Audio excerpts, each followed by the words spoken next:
just stop. Oh, that'll go. There we go. I'm just going to have to droop down further. So I've drooped. Just slouching into the chair. As the mic gets lower, I'm going to be on the floor in a minute. Anyway, yes. Chin chin. Chin chin. Chin chin. There we go. Our first actual stream, video, podcast. We've made an effort.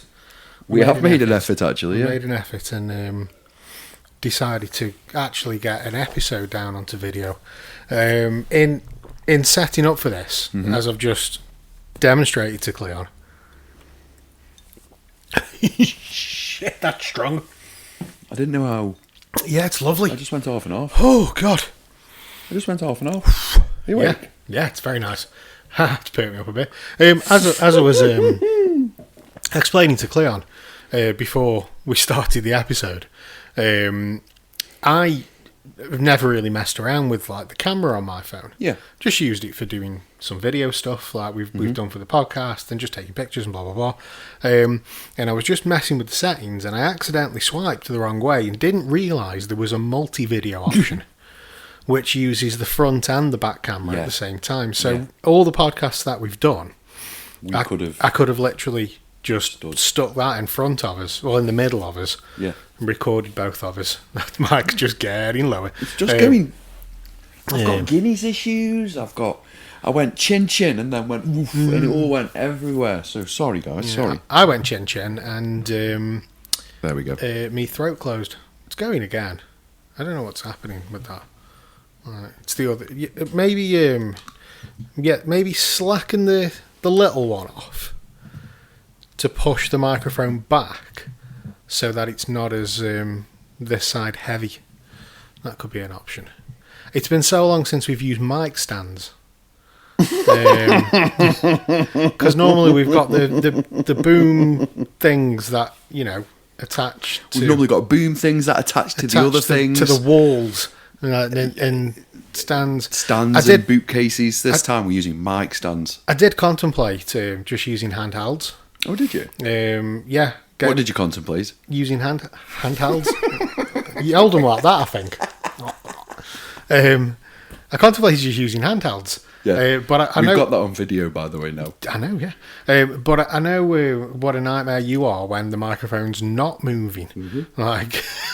sticking your head the wrong side. I'm kind of stuck here today. You've pinned me in a corner, so I can't move. So I wasn't sure whether a handheld would. You'd just be waving it around, like what? Just doing this? Yeah, we could try handhelds. I can try. We can try a handheld next time. I can do handheld. But this is the start. Do you know what would be good? Go on. Them ones that go like this. A Britney Spears mic. A Britney Spears mic. Yeah. Do you know they were developed specifically for Britney? Were they? Because of all of her dance routines and stuff. Really? Is that a fact? That's 100% fact. Yeah. They use ones in theatre now that like they're really, really small and they come through like your hair and they just kind of sit at the top of your hairline. Oh, I've seen him. Yeah. And I've seen him. I was watching Michael McIntyre again. Has he changed religion? What's that on his head? So the other option is we just use the little Rode lapel mics that we like them for when we're out.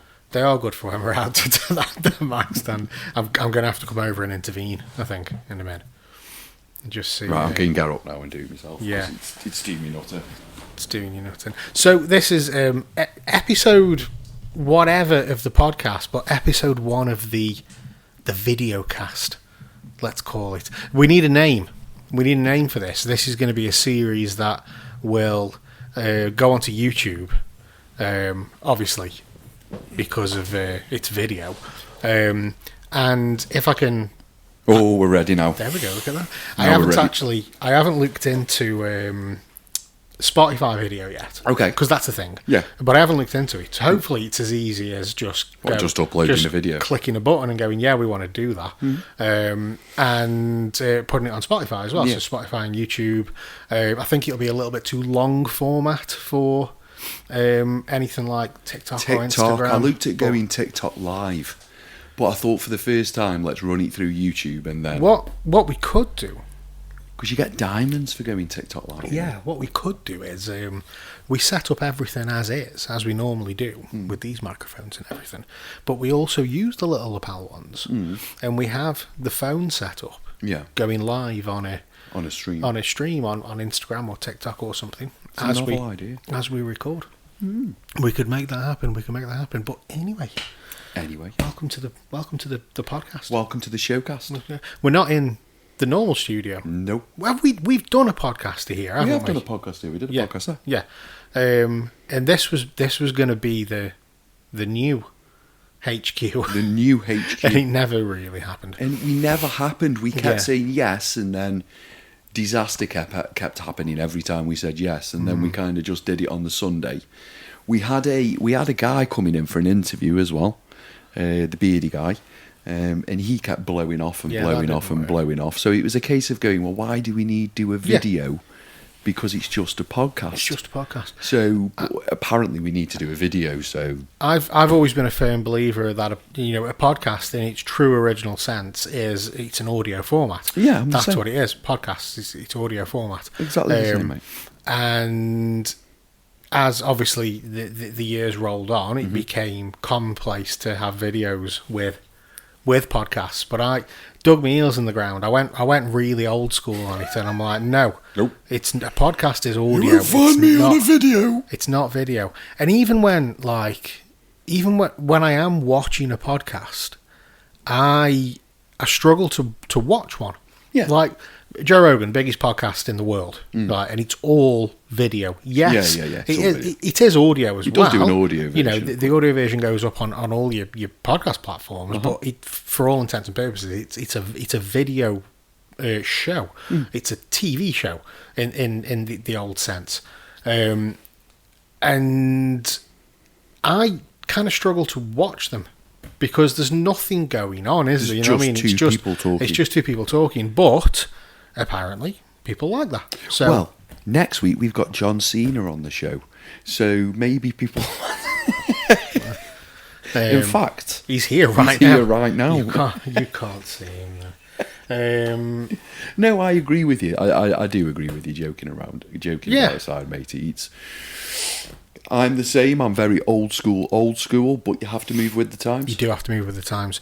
Speaking of moving with the times, we've at work we've been approached by the council, and they've got some money, which the council never have money, but apparently they've got a little bit of money that to invest in businesses in the area. Yeah. So they want to invest in established businesses in the area. Of course.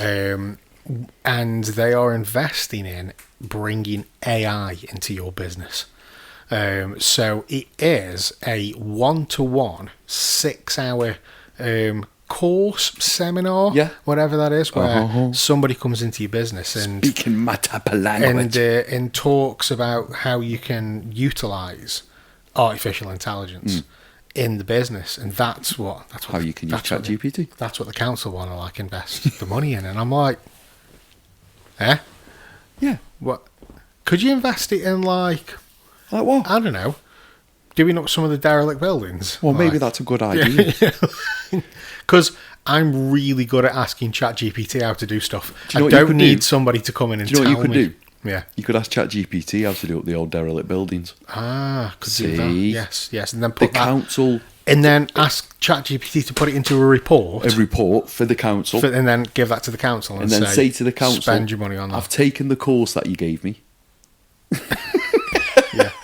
I've taken the course that you gave me, and this is what it said. I asked AI how to deal with the derelict buildings. Yeah. And this is how they did it. It said do this. But I passed it on to Liam. Is it strategy that they're teaching you, or how to use what? I'd imagine it. I'd imagine it's to AI. It's strategy and how to implement it into your specific type of business. Because you can ask AI anything, but if you've got the language right, if you know how to the prompt right, the prompt and whatnot, I'd imagine it's stuff like that. But it takes 6 hours apparently. But I've got no idea. So I passed it on to Liam, who he does a lot of the social media stuff. Liam does.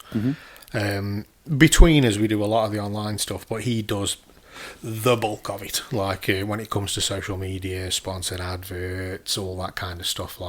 So I was like, well, if anybody's going to benefit from it, then surely that'll be the side of the business that benefits. And I passed it over to him, and I think he read the first 2 sentences and just took the leaflet and then just scrumpled it up and just went, no. See, that's a bit of it's a bit of a closed idea approach to things. Yeah, and that's, I was trying to approach it with a more open mind. What are you doing? With a more open mind. But he was just like, oh yeah, we could, get AI to do this and, see people out of jobs. And I went, okay, fair. Oh, someone's got to ask AI the question. Yeah, that's fine, whatever. And I like a bit of AI. I do like a bit of AI. Anybody that's, if you're not like blind to AI, if you've listened to any of my solo music from this year on Spotify or Apple or Deezer or whatever, and you look at the front covers, you look at the artwork, right, it just screams AI. Like, people with 6 fingers on there.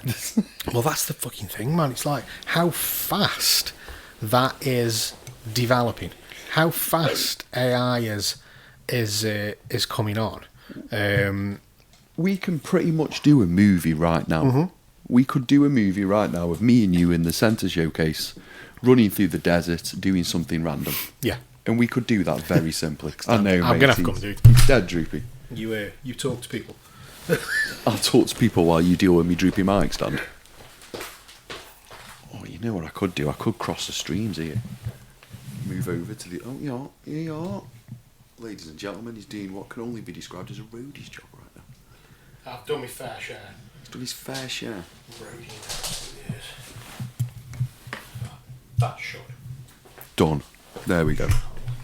Oh God, I've got slide. I've got reverse in. Me pen! Me pen! Yeah. Me pen! Do you know what I'm going to start doing now? I'm going to start acting like Thor in the hope that our Guinness will travel from the fridge into here. Oh no. Like this. You drank it really quick.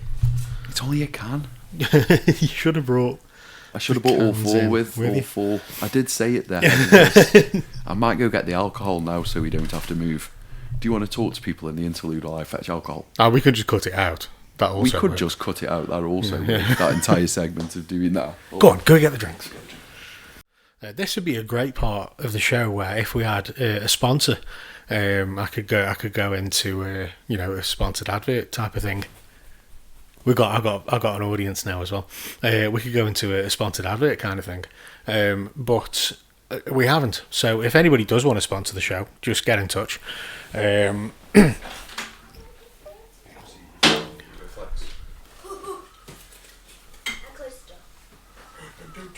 Don't close the door, I'm still in there.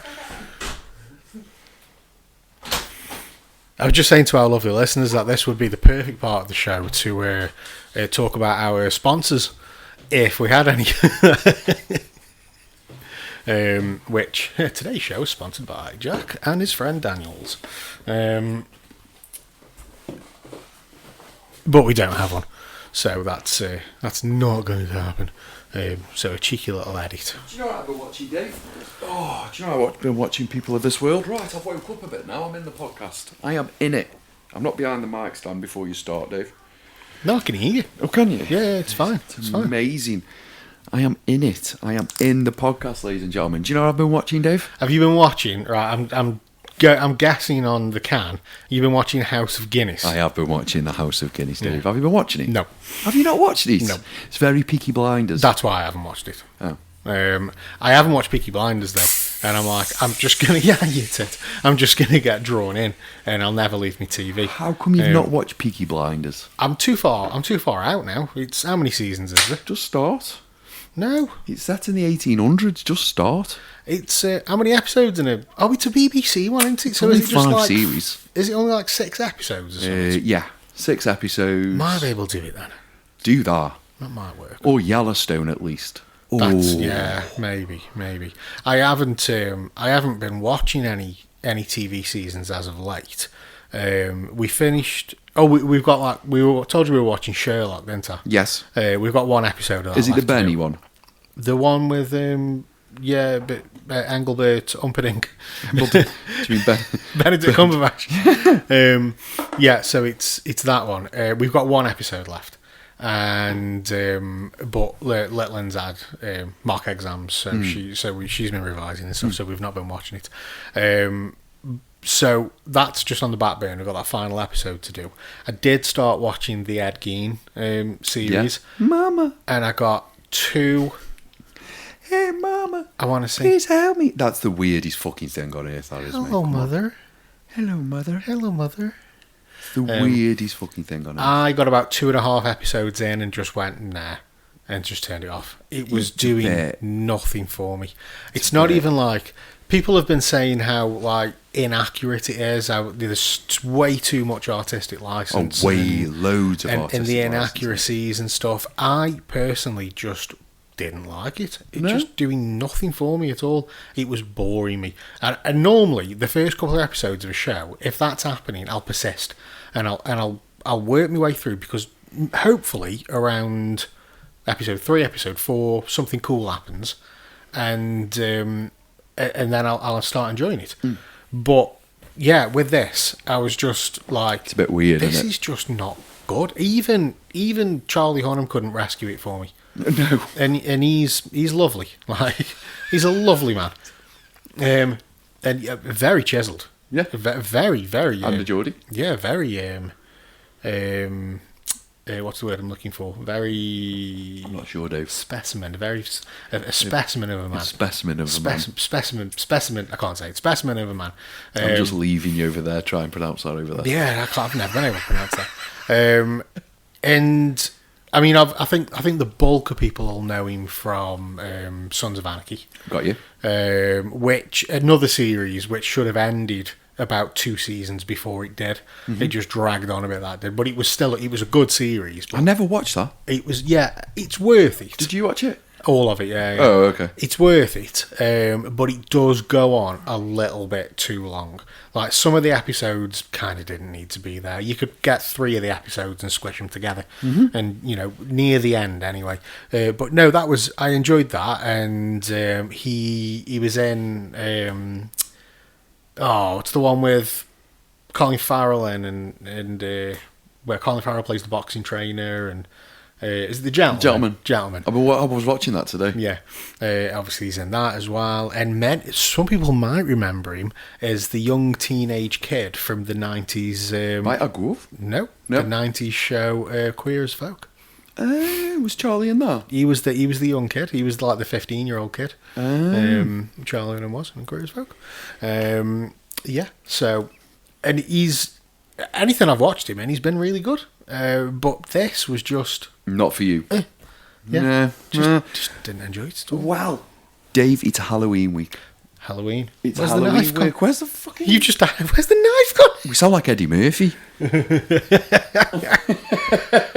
I love how you got that reference straight away. By the way, we had props, and it's gone. We don't know where. It's over there, Dave. You broke it. You broke the prop. Let's try that again. Anyway, Dave. Props. It's Halloween. Bear with. Anyway, Dave.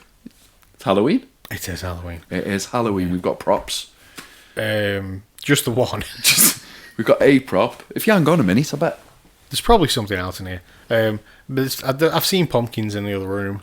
There's pumpkins in there. There's a lightsaber over there. Are you doing anything for Halloween? Yeah, got a party at Mitch's house. Okay. Yeah, party at Mitch's house. 3 guesses who Ethan's dressing up as. Is it Ed Gein? No, but that would be silk fun. Dressing gown, lingerie, and one of them weird face masks that ladies wear. Hey, they did that for me the other night. Just put one of them on, and so I went outside. I went to do some gardening Mother outside. wouldn't let me date a Jezebel. Listen, I went to do some gardening alone at night outside, and when I came in, I thought the kids were in bed and they weren't, and they cut the tortilla chips out with Jodie, and they're going, "Hey everybody, we're waiting for you, Daddy. And I was like, it's not the time, kids. It's No, not. this is not the time. It's certainly not the time. But anyway, I wanted to talk horror movies. Okay. Because it is Halloween. Yeah. So we need to... I was thinking to myself, what is your top 5? What is your Mount Rushmore of horror movies? Oh, well, the thing with me is, I'm not a massive horror fan of the genre, Of the genre as a whole. itself, horror. As Yeah. a genre as a whole. Okay. But I do have favourite films that fall into that category. Roger. So I think I'm not going to pick just one, but I'm going to say the Nightmare on Elm Street series. Yeah. Is number one for me. Number one for me I love as well. Nightmare on Elm Street. It's not that I love it. Um, Can't watch it. But yeah, that for me, that's up there because it's one I can watch. I think you've got to go back. You've got to go back to things like Halloween, like the first one, the very first one. How it builds tension. Okay. You know what I mean? It's not necessary. It's not about shock and all that kind of stuff, but it builds the tension up, it builds the suspense, and it makes you go, you know what I mean? That kind of thing is cool. So I think Halloween's got to be up there as well. Nightmare on Elm Street, it's just one of them films that I've always liked, or the series of films, even like New Nightmare, which people didn't really like, but People are people. I'm not diving into the Freddy v Jason kind of stuff, just the Nightmare on Elm Street series as is. But that's up there. Halloween. I've never been a big fan of like slasher films. No, I'm the same as that. Like, I never liked Hellraiser. yeah, Pinhead. What's the Scream? I was never really. I didn't mind Scream with Yeah. Courtney Cox. It just didn't do it for But me. I think that was because it was early 20s for me. I do quite like. I did go through a phase of Jaws? watching. Is that horror? Yeah. Is that classed as horror? Yeah, a great Or white is it more of shark a sailing thriller, through like? the sea, biting people in half. Could be seen as horror, Dave. Yeah. Meg? No, I'm not seeing it. Are you not seeing Meg? No. It's good. It's good. It's good fun. No. Jason I Stratham. mean, Jaws is a great film. Anyway. Round and round, I'm killing sharks. Jaws is a great Open film. your Anyway, fucking mouth, I shark. think. I think that it I'll would. fucking blow you up. I think that Jaws is just it comes out of the horror You genre, fucking looking at and it makes a good film regardless. I tell you what is good. What? It is a horror film because it's body horror. Yeah. Substance, where the one with Is that with Demi Moore? Demi Moore and I was watching that last night. What is that film about? and what's her name? Margaret Qualley. What is that film about? Have you seen it? Yeah. So- yeah. It's brilliant. So I got to the point where Really she liked wanted it. to be young, and then she took the substance, The Substance, yeah. and then she replicated, Yeah. made another version of herself, and Yeah. I got lost when she hooped herself up and did that with her back. I was like, I would never have clicked in to do that. Yeah. When you're watching Well, it. it's in the kit. It's in the kit. No, that but you I get, still like, wouldn't have been able to follow those instructions. Yeah. The only thing I was looking at that movie was like this. Nope. Nope. No, Would have missed all of those instructions. I enjoyed it. I thought it was filmed really, really well. What was the end of that? So I went in bed. Oh, it's a full body horror thing where taking the substance is all about balance. That's the thing. Yeah. It's about the balance. Yeah, So, yeah. So- she's got to be back in her old body Yeah. for after X After amount of 7 time. days. So if that doesn't happen, then you end up like borrowing from the other body. So if you go longer than the 7 days, when you do go back into your old body, there'll be like a deformity. Like I think it starts with a finger. The finger gets really old and creepy and horrible, and The then head falls off. yeah. And so it ends up going like that, where they both like try and teach each other. They're trying to teach each other a lesson, and it just ends up being this big amalgamation of the two of them, and it's a big body horror thing, but very good. And I can't remember the Naked director's. a lot in that film. I can't remember the director's name. I think she's French, the director. Yeah, it seems a bit French. But it made me want to watch some of her other films. Now, she's on, at the time, if she's done one since, but at the time she'd only done 3, and one of them was a short film. But the other one, I think it's called Revenge, and it's a revenge horror. Who's in it? But people who I don't know, it's Not Jason Statham. No, I'm fucking coming for you. it's a revenge horror, but the way it's filmed is. It's not the type of film that I would normally watch. Yeah. But the way that it's filmed and shot, and it lets you use your own imagination on stuff, is really, really good. So I enjoyed that one. And the short story one is one where you can take. I don't know if it's something that you take. I think it's something you take where it changes your appearance. So you look like you want to look, and you sound like you want to sound, and it's basically like a love story, but not it's like a sci-fi kind of love story thing, Right. Where Sounds a bit fucking weird. there's somebody who, like, he changes his appearance and he meets someone, and but after so many hours, He goes back to you go what he back was. to normal. Yeah. Similar to The Substance, only not like Only it's not 7 days. And yeah, it's only about 15 minutes of the film, but it's just, the ending's kind of really cool, and yeah, worth watching. I think, I'm not sure whether The Substance has moved onto any other platform yet, but I watched it on Mubi. What did we watch it on last night? I think we watched it on Sky. Has it got onto Sky now? Yeah, it's on Sky. Yeah. No, Paramount. Sound, yeah. It started on, it initially was on Mubi, and I did the 7-day free trial, just so I could watch that. I recently did another trial on Mubi to watch Megalopolis. Yeah. And Megalopolis. ended up forgetting. Hey? What's Megalopolis? With Adam Driver and... yeah. And other people. The most Jewish-looking guy on It's Jewish basically, it's all style, no substance. That's what Megalopolis is. Yeah, it's just, yeah, it looks phenomenal. Standard Adam Driver movie, then, yeah. But there's just nothing to it. Like, there's nothing. But Luke's visually fantastic. Visually amazing. Yeah. And you're like, oh my God, that's amazing. But Yeah. So a bit like that movie with Channing Tatum and is it Milana Kunis? What's her bloody... Mila Kunis. Is it Mila Kunis? Yeah. What was that movie those two were in? That futuristic one that I watched? I've got no idea. Anyway. He had gravity boots and stuff. It was like... I want gravity boots. I'd like a gravity boot. Anyway, Yeah. So, Adam Driver movie.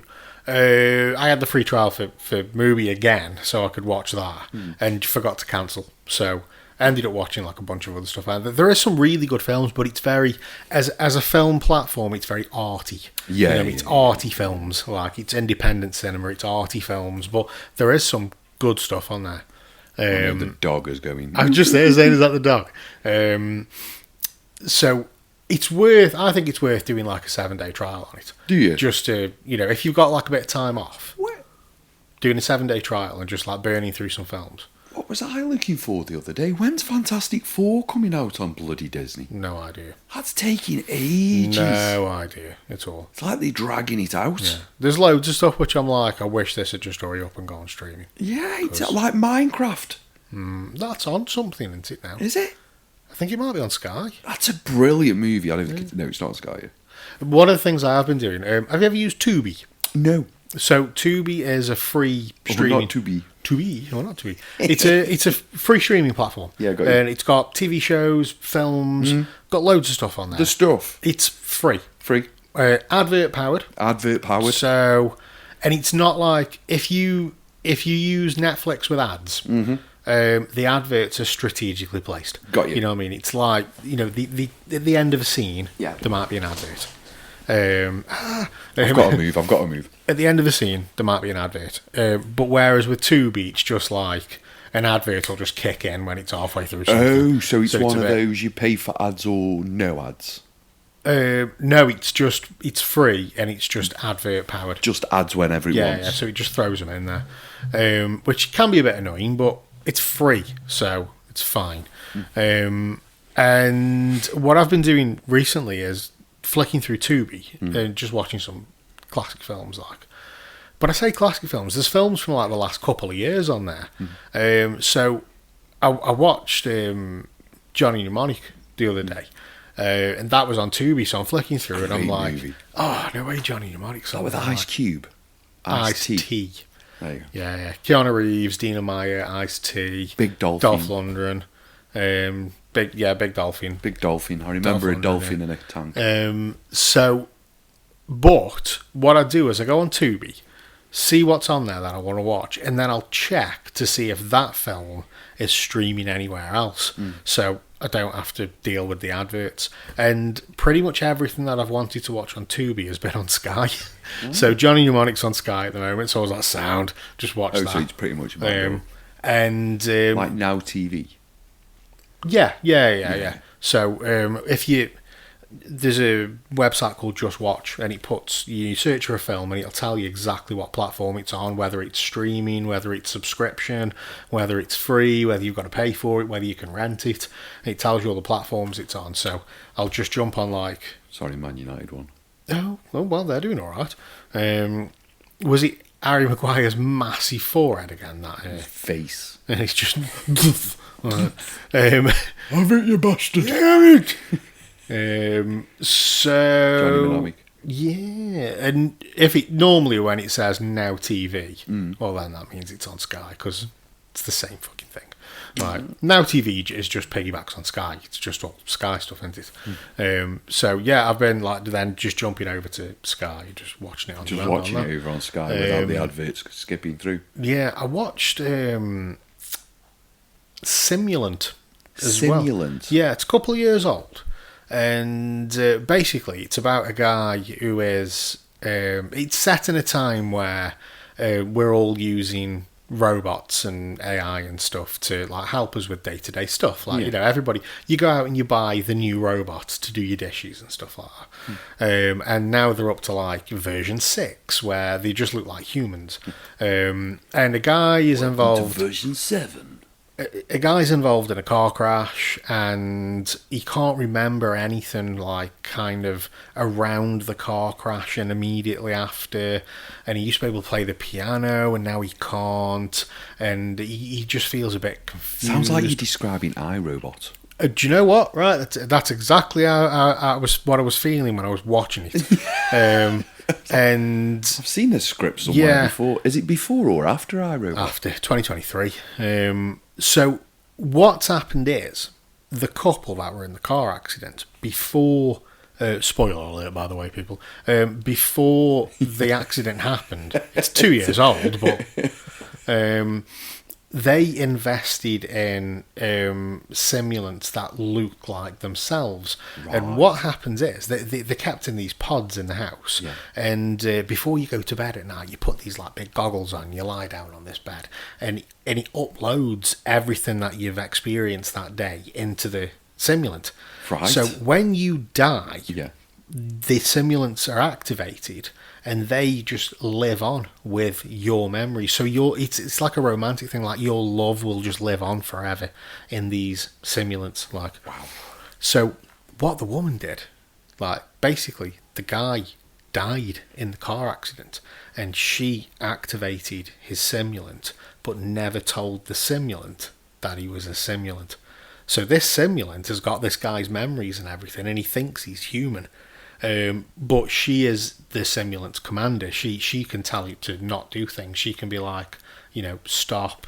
Program it to not go in certain rooms, things like that. And she eventually has to tell this simulant that you're not him, you're a simulant. And the story is basically about a guy who wants to wake up all of the version 6 and version 7 or whatever simulants, and so that they can live equally amongst the humans. That's definitely iRobot. It's definitely iRobot. You're kind of making me do this at the minute. Yeah.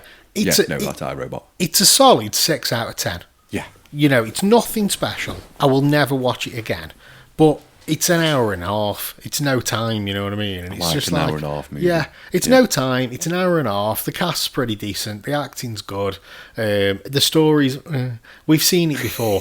We've seen it before. It's all Will Smith do he wants. Yes, but if you've got nothing else to watch, and It's a you good just movie, that is, iRobot. iRobot's great. If you got nothing really else to watch and you're just kind of lounging around the house, then it's just something to put on. But this is what happens when you flick through Tubi, because you just end up watching stuff that you Random would stuff. probably not. You'll be flicking and you'll go, that looks all right, and then you'll watch it and you'll go, 6 out of 10. What did I watch? Gremlins. Gremlins. Now, is that a horror or a Christmas film? It's a Christmas film. I think it's a Christmas film. Because if it was a horror film, Yeah. that'd be on my Mount Gremlins Rushmore. 2. Oh, it's brilliant. I think it's a Christmas film as well. Yeah, they're both ace. Even though, though aren't it's they? not set in Christmas. They're both ace. Halloween movie, Do you know Gremlins what? 2. We've proper segued away from this Mount Rushmore of horror films, don't we? Mount Rushmore of horror movies, yeah. Nightmare on Elm Street, Halloween. I did go through a phase of watching all the old Hammer horror films. Did you? What was your favourite? House of Wax. House of fucking I liked House of Wax. With Vincent Price. Yeah. That's pretty Welcome to the house. Yeah, of, that's cool, that one was. House of Wax was cool. No, like I say, I'm not a massive fan of the horror genre, so it's hard for me to come up with anything. I quite like The Omen.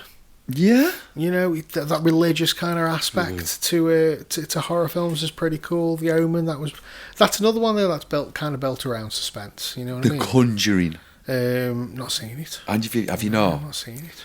It's one of them. Wicker Man. It's one of them religious ones. The original Wicker Man. It's fucking brilliant. Yeah. You know what I mean? It's just like, yeah. Psycho. Psycho's good. Now the Psycho series is as we got better because they just got funnier. No, Silence of the Lambs isn't a horror, is it? Yeah. Is it? Or is it more? It's more of a thriller. He used a woman's face to get out of somewhere. It's more of a thriller, though, isn't it? Really? It's not really a horror. No, I don't know what you class it as. Yeah. No, that's definitely in the horror genre. Okay. Well, that can go on there then. Jaws has got to be somewhere in there. So if we do Jaws, Silence of the Lambs. So Jaws, Silence of the Lambs. Do you know what's really Halloween. good? Do you know what's really... Critters. No, yeah, it's really good actually. Do you know what's really good in the Silence of the Lambs trilogy? Go on. Have you seen Red Dragon? Which one? Ooh. The one with Ed Norton or, Yeah. or the original one? The one with Ed Norton in. No. Have you not? Oh, no. Is it the one... Has that got Thingy in as well? Nielsen. Him out of Ray Liotta? Is that... is he Yeah, in that one? no. It's got him out of Harry Potter in. Oh, God, that narrows it. Daniel Radcliffe. No.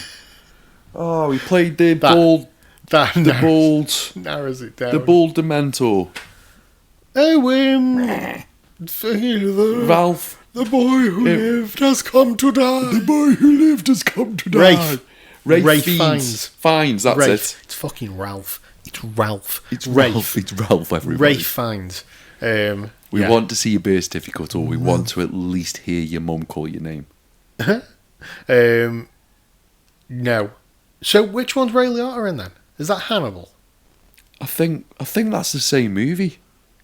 Does he get eaten? Yeah.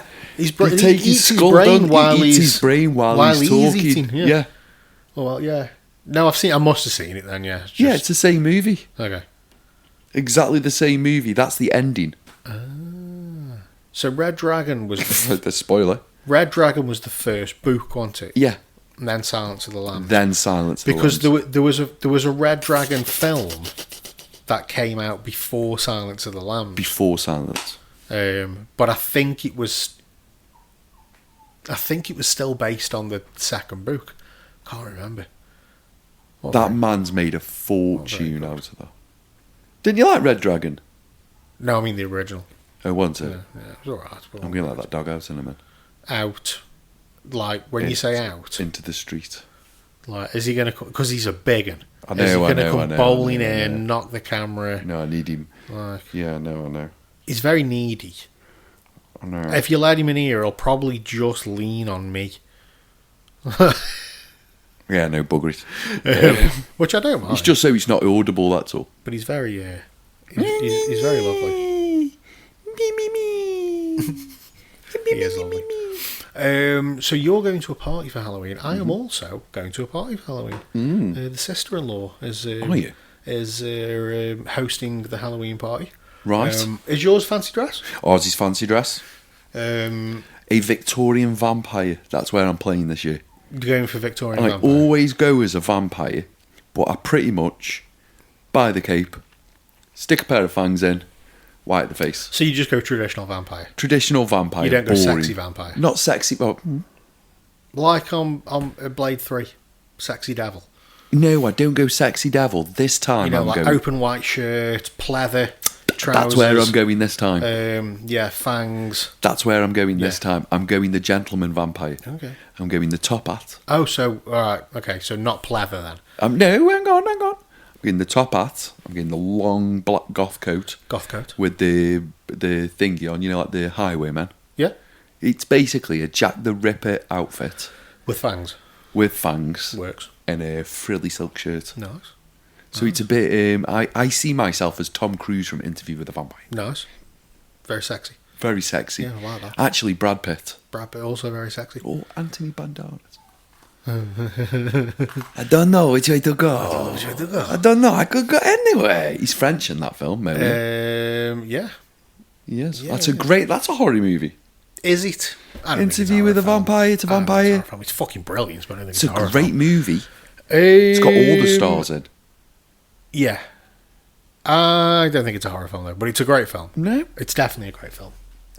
I think Interview with a Vampire is a solid horror. No, it's not horror. It could be. No, it's not horror. No, it's romantic. A romantic drama, thriller romance kind of thing. I think. I don't know. But it's still really good. We are going as, me and my daughter are going as Holmes and Watson. Yes, I believe so. Yeah, so that'll be fun. She's going to be Holmes, I'm going to be Watson. You could be Holmes and Watson. I'm having... Has she got a pie? Yes. Has she got the... Deerstalker, yeah. Yeah? Capes in the post. Oh, check. Tweed. Yeah. I'm having a problem with the bowler hat at the moment. Why are you having a problem with the bowler hat? Have you bought a small bowler hat? No, it's lost in the post. Oh, I thought you bought a small bowler hat and you're going to look like Penfold. No, it's lost in the post. I'm having an issue because it was from a third party seller on Amazon. So I can't just do the Amazon return thing and get my money back. That's the only... when you put when you put a picture of you and your daughter up, the only thing I'm going to be able to see now is Danger Mouse Penfold. The other issue I've got is when you... because I don't want to splash out loads of money, but... So I've got like a tweed waistcoat, but because I'm a fan, like, when you're getting the waistcoats cheap, they're coming from China. Yes. Like, so I ordered the biggest size. The biggest size the ever. biggest size that they do. Like I went full fat on this waistcoat. Yeah. And I still can't fasten it. Really? Well, it's because like fucking Asian sizes. You are like, really blaming the Asians because you can't fasten the waistcoat. Right. Wow. If I can't fasten Right. If I can't fasten a 4XL waistcoat, that's because they've made it too small. Okay. Right? Because I don't wear 4XL. I'm a big lad, but I don't wear 4XL. Right? So it's too small because it's an Asian 4XL. It's an Asian 4XL. Yeah. Okay. So I can't fasten it. So now I'm like, well, it's not going to look right if I leave it open. But then I've tried it on and left it open, and Letland's gone, it's absolutely fine. It's fine. Do not worry about it. It's cool. I've got a tweed dicky bow as well. A little tweed dicky bow. Tweed dicky bow. I've got the waistcoat. Right. I've got trousers, shoes. I like it. And the missing piece of the puzzle is I've even got a cane. You've got a cane. Yeah. I've got a cane. The missing piece of the puzzle is the bowler hat, and it's got lost in the post. Oh. So I need to find a bowler hat before next Friday. I've got a cane as well. Nice. Mm-hmm. Mine's plastic. Is it? Yeah, Mine just is it's fancy It's dress. got a gold. I think we've got the same cane. Yeah, no, I got a top hat with mine. You've probably got a bowler hat. So yeah, I've got the cane, but the bowler hat's lost. Gone. Nowhere to be seen. I'll tell you what I did get this week. Go on. A pair of Predators. Oh, did you get them? Have a look down by your right hand, my friend. You'll find a bag. Oh yeah, because in the bag. Could you pass me the bag? Oh good God, I'm not sure. I think it's covered in Let me cables. show you my new shoes, Dave. Let me see how you this is. Oh, it comes in a Predator bag. It comes in a Predator bag. Oh my good God. Are you ready, my friends? I am. That's... Oh shit, me. Hey, well, they've come on, haven't they, since 1995? Aren't they light? Jesus Christ. There's nothing to them. Nothing to them at all, is there? Is that what a football boot is these days? That is exactly what a football boot is these days. Because I haven't worn a football boot since... You know when you used to have to screw your studs in? Yeah. I haven't worn a football boot since then. Yeah, you don't screw them in no more. That is mental. Yeah. How light are they? I am impressed. Aren't they? I'm impressed with how nice they are and how light they are. They are Adidas Predator Elite Right. ones. So they are... Like, you've got your Adidas Predator baseline, then you've got your Adidas Professional, then you've got your Adidas, which is similar boots. Yeah. And then you've got the Elite ones, so these are like really light. Yeah. Basically because my legs are old as shit, people. Yeah. So I've had to go for the lightest boots around because I'm not very light on my feet no more, Dave. Do you know what I am? Heavy. Heavy on the old feet. Heavy on the old feet, Dave. I'm not light. But no, good lady wife got me that. That's lovely. Yeah, she did. I also got... Do you know what she said to me? Go on. She says, you're shit at football, you need a pair of good football. Well, you know, you got to have the good tools. Not very nice, I don't You've think. got to have the tools for the job. We're going to go in some unprecedented water now. Oh, okay. I'm just going to take my third can of Guinness. Right. Live on a podcast. Crack on, mate. I know, but I've got to go walk over there. I'm drinking this way too slow as well. Because it's fucking strong. Is it? Mm-hmm. I went off what Sam taught me. Yeah, and he was an alcoholic. Oh, okay. I know, but it was great for a night out. He was. He also used to do Sexy Vampire at Halloween as well. I'm rethinking everything now. Yeah, it's a good move. So my Mount Run Schmuck. Halloween movies, are you ready? Mm-hmm. I'm going to go number 1, Nightmare on Elm Street. Yeah, I'll give you that one. Reason why I can't watch that movie, and I'll tell you the reason why, Dave. Years ago, someone put a glow-in-the-dark picture of Freddy Krueger on my wall and started singing 1, 2, Freddy's coming for you outside my bedroom. That'd do it. I still can't watch that movie. Yeah. No. I can't watch it. Can't you? Nope. The clown. Can't watch it. Pennywise. Scares the shit out of me. Really? Yeah. Is it clowns that you're scared of? It used to be. I used to have a real clown problem. Do you know what? I actually forgot that I had a clown problem until a couple of weeks ago when Dan Potts came into work. Stop waving that knife at me. When Dan Potts came into work, and they've hung a clown across at the bookshop, a scary clown outside for Halloween, and Potts was like, "Oh, I bet you're shitting yourself, aren't you? Are you okay with that?" And I'm like, "I've got no idea what he's talking about." And then he's like, "You don't like clowns?" And I went, "Oh fuck yeah, I never used to like clowns, did I? I'm not. They're all right." And then now. you went, Yeah, fucking years of like therapy just undone. cheers, Potts. Yeah, no, because I never used to be a clown. Never used to like clowns. Didn't like the circus. When I was little, when a McDonald's advert came on the TV, so I'd be on the sofa. Really? Yep. For Big Ron? That's how much I fucking hated them. You bought the hamburgers, though. Yeah, well, yeah, it didn't Not bring for me you. any fucking hamburgers. Well, we're on circuses. I am boycotting circuses. Oh, why? Because they're not circuses. Oh, okay. They're not circuses, Dave, no more. Why not? They're not. Where's the animal circuses? They're not allowed to do it anymore. What Are they? do you- 'Cause why? of cruelty.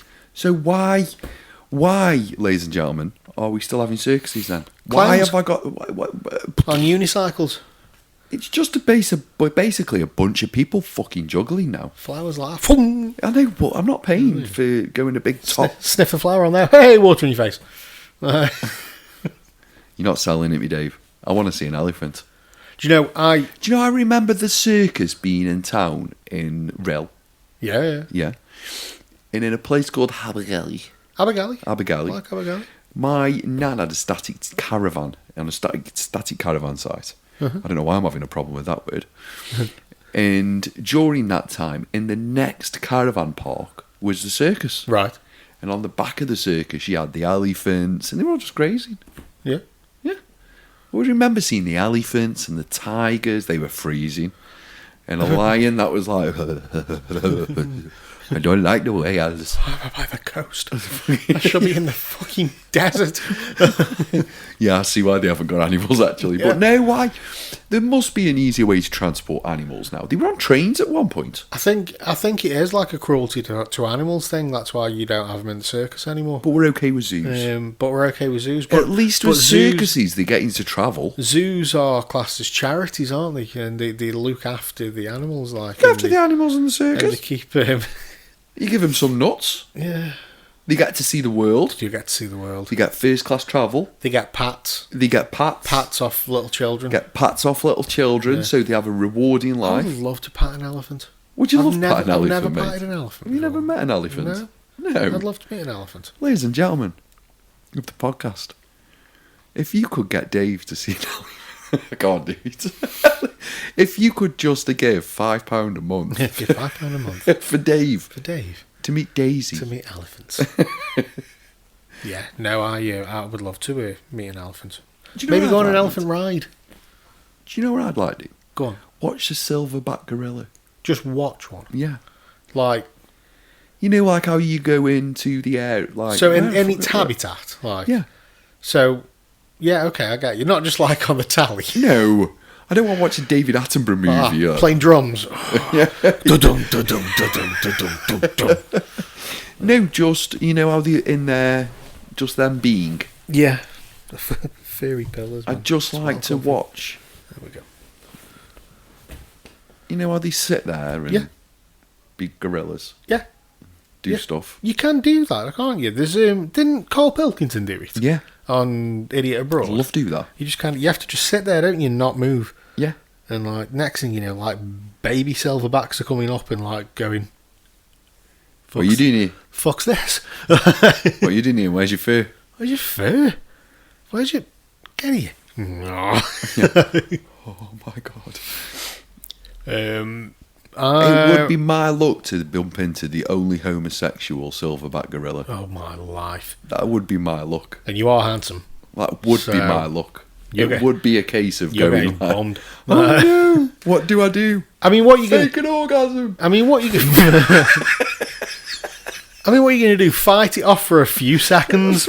You're It's not fighting it off, it's are like, you? You could try. You're not fighting Like- it off. You need at least 97 man according It's to like AI. it's like if Brock Lesnar wanted fuck you. What are you going to do? Nothing. Like, you know, you're going to try and I'm going to run for a bit. you're going to try and fight him. Chase me. You can't catch me. No, I'm not saying Brock Lesnar's a homosexual, so please don't come after me, Brock. He is. No. That's exactly what he's saying. And I'm all here for being his manager for the WrestleMania main event, Dave versus This Brock is- Lesnar. this I'm is- all here for that, Dave. There's a Joe Rogan sketch. I would where- be your hype man. There's a Joe Rogan sketch where he's saying, "I'm not scared of Brock Lesnar fucking me. I'm scared of Brock Lesnar using me as a condom to fuck something else." If you could, WrestleMania main event, any wrestler, go. If I could wrestle, Yeah. any wrestler Main event. in the main event, I'm offering you a thing now, contract. Any wrestler, main event, WrestleMania, who are you fighting? Forget, and don't worry about the ones that are breathing, or any of them. I am the Alpha and the Omega. I can go, bosh, and make it happen. WrestleMania. WrestleMania main event, any wrestler. I already know mine. Because it's right. If it wasn't WrestleMania, WrestleMania. if it was any other pay per view, if it was the Rumble, if it was Any other one? you know, SummerSlam. If it was SummerSlam, like it would always be Shawn Michaels. Yeah, I'd wrestle. SummerSlam's different. I'd wrestle Shawn Michaels, right? And the only thing with WrestleMania is and Shawn Michaels is Mr. WrestleMania, but because it's WrestleMania, Undertaker. I'm the same. I'd wrestle Undertaker at I'm the same WrestleMania all day long. and I'd be happy to lose. But SummerSlam, I'm Hulk Hogan. I would be Shawn Michaels on any other event. Doesn't matter where it is. Any other event, I'd be Shawn Michaels. SummerSlam, I am... SummerSlam's where they used... No. Survivor Series, I'm Hulk Hogan. Survivor Series, I am all those 90s wrestlers. because Survivor Series reminds me of those 90s wrestlers. I would. You know, he used to have the mega powers and that stuff wrestling each other. I would. Right. This is what I would. This is what I would want. I would want an 8-man tag. 8-man tag. My team. Your team is DX. Okay. Original DX. Original. Shawn Michaels and Triple H. Yeah. Randy Orton. Okay. And me. Yeah. Versus the Four Horsemen. And when I say Four Horsemen, I mean a combination of what the Four Horsemen has been over the years. So not Tully Blanchard and maybe Tully Blanchard. No, so it'll be Ric Flair, Arn Anderson, Barry Windham, and Chris Benoit. It'd be that Four Horsemen, and my team would be DX, Randy Orton, and me. And my team would be Macho Man Randy Savage. Oh yeah, straight away, just because I'd just stand there while he was cutting promos, going, hi. Hulk Hogan. Yeah, me and the Hulkster. And John Cena. Nice. Just John Cena. Yeah. I'd wrestle John Cena. I would love to wrestle John Cena. What I'm thinking of as well is people that'd make me look good. John Cena would really make me look good. Shawn Michaels is making you look good. Ric Flair's making you look good. Out of that lineup, I've just got John Cena that makes me look good. If you go back to the 80s and you watch a young Sting wrestling Ric Flair, how good Ric Flair makes Sting look. Like, yeah. Ric Flair's just one of the best. I really want to wrestle Ric Flair. No, mine's John Cena over Ric Flair now. But yeah, I'm all out of whack with WWE at the moment. I've just not caught up. I lost interest when Cena went back to babyface. Well, Rollins is out. He's actually out this time. It's not a work. Oh, is He's it not? actually out. That's God's work. The way it's God's work. He did a flying headbutt. He messing round, telling everyone he's injured, and now he's. You know how Shane McMahon used to do coast to coast? Mm-hmm. Well, he basically did a flying headbutt coast to coast on Cody Rhodes. Right. And landed footy on his arm. You see it happen, and it's like, oh, that's real. Oop. And leave Cody Rhodes alone. And yeah, so the way they've written him out as well is by having the Vision, Steiner, Braun Breaker, fucking Rick Steiner's son, Braun Breaker, and the other guy turn on him. So that's how he's been kind of written out of the show. I've only seen that on like highlights and stuff, but I'm really behind. I don't know what's going on. Like, I've completely missed loads of stuff. I need to get back on it. I bet the viewership's gone down since Cena went back babyface. Well, yeah, and there's apparently like ESPN aren't happy with them because they did that WrestlePalooza thing, like the first thing on ESPN, and it just fell flat on its arse. Did it? People were like, you know, they made it out to be this like WrestleMania 2, and it just wasn't. And it just fell flat. Its saving grace was Io Sky, and was it Rhea Ripley on that one, or was that when she cut her eye open? I don't know. Oh no, that was thing. He wanted Bianca Belair wanted with the eye. Oh yeah, it was. Yeah. Have you seen them doing Rhea Ripley socks now? No. Little ankle socks with Rhea Ripley, WWE. No way. Yeah. Where do I buy them from? I'm asking for a friend. Oh, you're walking around with Fuck them. Yeah, I am. This is full on Ed Gein's what's Facey's moment, this is. You just standing in front of a mirror in a pair of socks. In a pair of Rhea Ripley socks. Wild horses. No, I'm going to toilet now. Tucking it in. No. Would you fuck me? Nope. I'd fuck me. I'd fuck me so hard. So yeah, where were we? Wrestling. Were we talking about wrestling? Yeah, I'm all out of whack with it. I don't know what's going on. I need to catch up. I haven't really got the time nor the interest. Really? Yeah. Have you done after wrestling? What was WrestlePalooza? Palooza. That was ESPN. I didn't actually watch it. That's the thing. Was it that bad? And Crown Jewel. That was it. They went to Australia, didn't they? And they did Crown Jewel, and I think they did SmackDown and Raw. Yeah, I've just kind of lost touch with it all, and I'm not really bothered about playing catch up with it. Have I read somewhere that WrestleMania's in Saudi Arabia this year? Vegas next year, I think, again. Yeah. I think they're doing Vegas, and I believe 2027 is going to be in Saudi. Is that Saudi Arabia? Yeah. Yeah. Which also means it might be on at a reasonable time for us to watch. Oh, yeah, fair. As opposed to, midnight till 5 in the fucking morning. Yeah, I don't mind watching WrestleMania. It does me nothing. You always get to 4 o'clock. You always get to 4 o'clock. It's not so bad now it's over 2 nights. But when they used to do that one night, 7-hour pay-per-view, you have to bear in mind what they were doing. You'd have a 2-hour pre-show for WrestleMania. Yeah. UK time, it'd start at 10 o'clock at night. So if that's in Los Angeles, that's 2 o'clock in the afternoon. It'd start. If it's New York, it's 5 o'clock in the evening. Yep. So you'd have a 2-hour pre-show where your crowd filtering into the arena or the stadium, and there would be matches on the pre-show. There would then be matches on the pre-show, which is your second hour of the pre-show. There'd be matches on that as well, and then the pay-per-view would actually start at midnight, and it would go on till 5 in the morning.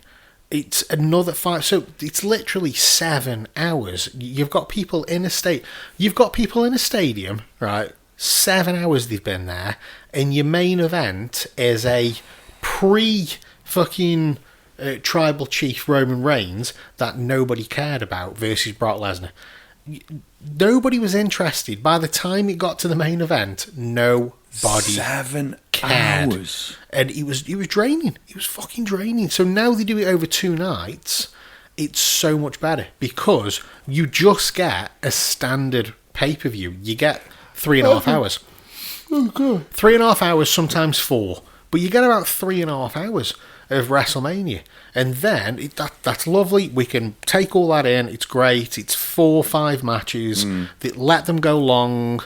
And then reset, do night 2. See, I think they've gone too far with WrestleMania now. Really? Yeah. I think they've gone too far. They should have just kept it 4 hours. Job done. It was always longer. So you got to think. 4 or 5 hours. Back in the day, pay-per-views over here were 1 in the morning they'd start. Yeah. And it was 1 till maybe 4. Yeah. Normally about 3:45. But 1 till 4. So 3 hours. A 3-hour pay-per-views were 3 hours. Perfect. Raw was 2 hours. Pay-per-views were 3. Perfect. You can go out. Yeah. Now. You can go out, Dave. This is why they were 3 hours. I'll run you through it. You could go out. Go out. We used to go out. Yeah. Get smashed. Yeah. Get a kebab. Yeah. Get some chicken. Yeah. Get some Pepsi. Get back home. Because you don't want extra beer on top of the beer that you've already had. No, So you're getting rid of your beer now. So you get all your snacks. Go Subway. Go Dixie Fried Chicken if you want. And then you just get in. Not wrestling on. Nom nom nom nom nom nom nom. Just at that point, because you've had a drink.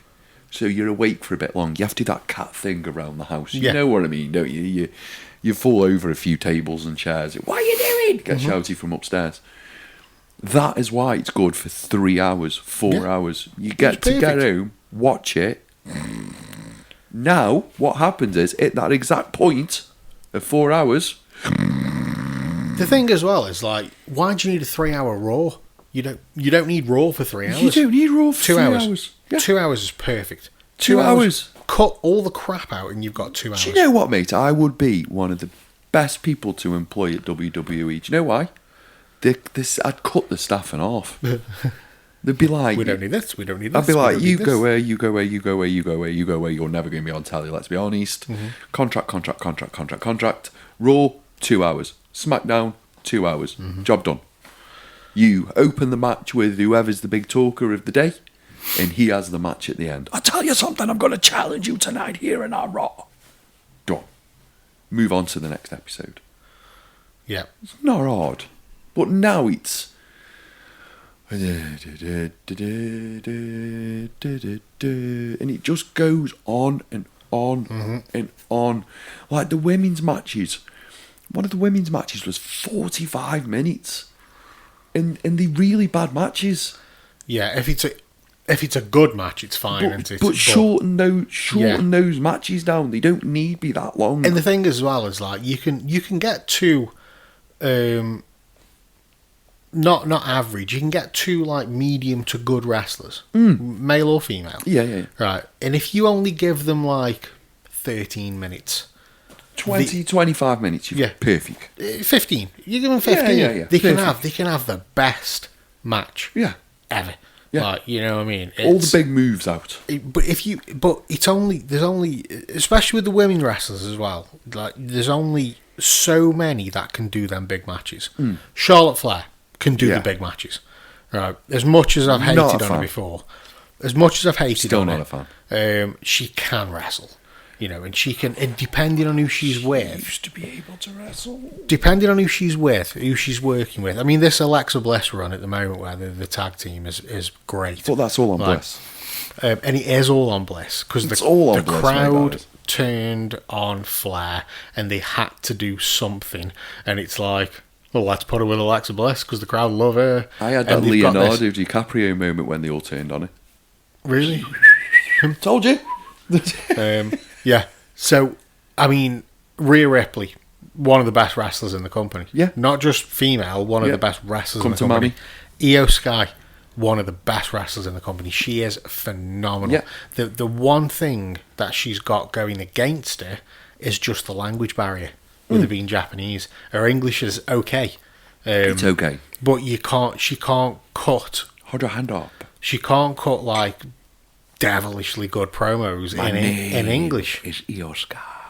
You know, if they let her cut that, they should just fucking let her cut them in Japanese. Like, why don't they though? Just subtitle it. Because she'd be ace. There you go. There's another great move I've done. Yeah, well done. I would animate it. So, bloody Io Sky, Asuka, Rhea Ripley, them three, Charlotte Flair, brilliant in the ring. Give them the 25-30 minute matches and you're getting class. Stick Naomi. Oh no, she's pregnant. Naomi can do a good match, but it depends who she's with. Put her in there. It's like there you go. Get rid of the rest of the women's division. Done. It's like Jade Cargill. You know what I mean? She's okay. She did the she did the AEW run where she didn't lose. She had this undefeated streak until a second to last match. Before she left, and the hype drop as this big powerhouse, but she was so green. Like you had to put her in with somebody that knew what they were doing to make her look good. But even she's doing fantastic. She's doing so well. She's learning every single day. What was that crazy woman wrestler name? Crazy woman wrestler. Is it Tiffany? She's a skip around the wing with her arms in the air. What was her flipping name now? Don't matter, it's going. Mickey James? Yes. Mickey James was brilliant. Where's she gone now? She is, I think she might still be working for TNA. Paige was good as well. Paige was a good wrestler, yeah. Good. I never liked the character. No? No, thought she was very fake, the character. Okay. It was meant to be just an extension of her and who she is, but I thought the character was very fake. It was like she always came across to me as the girl that was mates with one of your mates in the metal club when you were in the rock and what noise did I make then? When you were in the rock, so you know you were out. Mate, I knew exactly which type of person you were on about. That's why I went. Brr. You're in what was Bunker 13, Fran, right? Mate. mate. Hey, Yeah. hey, Yeah. hey. You're in what was bunker 13 in Hanley, right? And you Yeah. bump into one of your mates. Yeah. And he's got his Where she is now. He's in the got world he's got anyway. his missus with him, and her friends with her. Yeah. And her friend is just faking being into rock and metal. Yeah. And I always felt that's what Paige was like. You know what I mean? Yeah, I Just get kind what of you faking it a bit. Like you know what? I started reading her autobiography, and it's good. It's a good autobiography, but even that's not making me like. It's not convincing me that she's this alt girl. You know what I mean? She's not. You She are just not isn't. Avril Lavigne. She's just not this. She's not this old girl. But like the autobiography's good. She's a great wrestler, and interviews I've seen with her, she's like sound as fuck. Like, so I'm not saying anything like kind of bad about her as a person. I think the character was like just too much. But I did miss her when she was injured. She was injured, and then she came back in WWE, and I was like, oh, that's a breath of fresh air. I was excited with the big pop. I did the big pop. I was like, oh, Paige back. And in the ring, she's on the turnbuckle. This is my house. And then she got really injured again and had to retire. Yeah. And then she was cleared to wrestle again. She comes over to AEW. What was it, a neck? Yeah. Yeah. Massive fucking drop kick in the back from Sasha Banks. Was it? Yeah, or Mercedes Moné as she is now. That put her out. Mercedes Moné. She was she's out of contract now. She didn't re-sign with AEW, and she's not like signed with anybody. Is she injured? She's no. She just didn't re-sign with AEW. She's out of contract. She's doing podcasts and stuff like that. But the rumor is she'll be back in WWE before you know long, it. Yeah. There's also the rumor is that Chris Jericho is going to be back soon in WWE. Not again. He's How old's he now? 60. He's got one of them bloody. I want to know how old. Let's play guess how old Jericho is. 48. I'm going with 48. You're going with 48. Yeah. I don't know how old he is, but I'll go with 48. 48. It is a popular game. Guess the wrestler. Guess the wrestler. You're going with 48. 48 for Chris Jericho. 48. 54. Fuck off. 54 years old, David. Man, he's doing all right for 54. I'll give him that. He's doing all right for 54. I'll give you another one, Undertaker. He's got no pecs. Have you seen that with Jericho? I have. Yeah, it's weird. Same as Kofi Kingston. Yeah, he's got no pecs either. So it's like they've just disappeared. Undertaker. Undertaker has got to be 60. Oh, bang on. Yeah. Yeah, bang on. Yeah. Bang on. Someone else he's been offered a chance to wrestle again. Stone Cold Steve Austin. He could still go. He He could have another Triple run. H offered him one more match. Somebody said Undertaker was on a podcast recently, and they said to him, like, what's the number? What's the figure? What would they have to pay you to get you back in the ring? Everybody's got a number. Even Shawn Michaels, who stayed retired forever, went back and did that one match. Yeah, because he had a number. But they were like, what's the number? And Taker just went, it doesn't matter. And they're like, what do you mean? He's like, I can't do it anymore. I physically cannot do it. You could put throw 100 million at me, I'll walk down the ring and stuff, but that'll be it. You could put any amount on a blank. You could just give me a blank check. Yeah. And say fill it in I later. cannot do it anymore. It just wouldn't happen. He's like, nope, I am done. I am retired. I physically cannot do it. Stone Cold? Stone Cold, ooh, okay. 56? No, 60. Is he? Yeah, he's 60. 60. The Rock.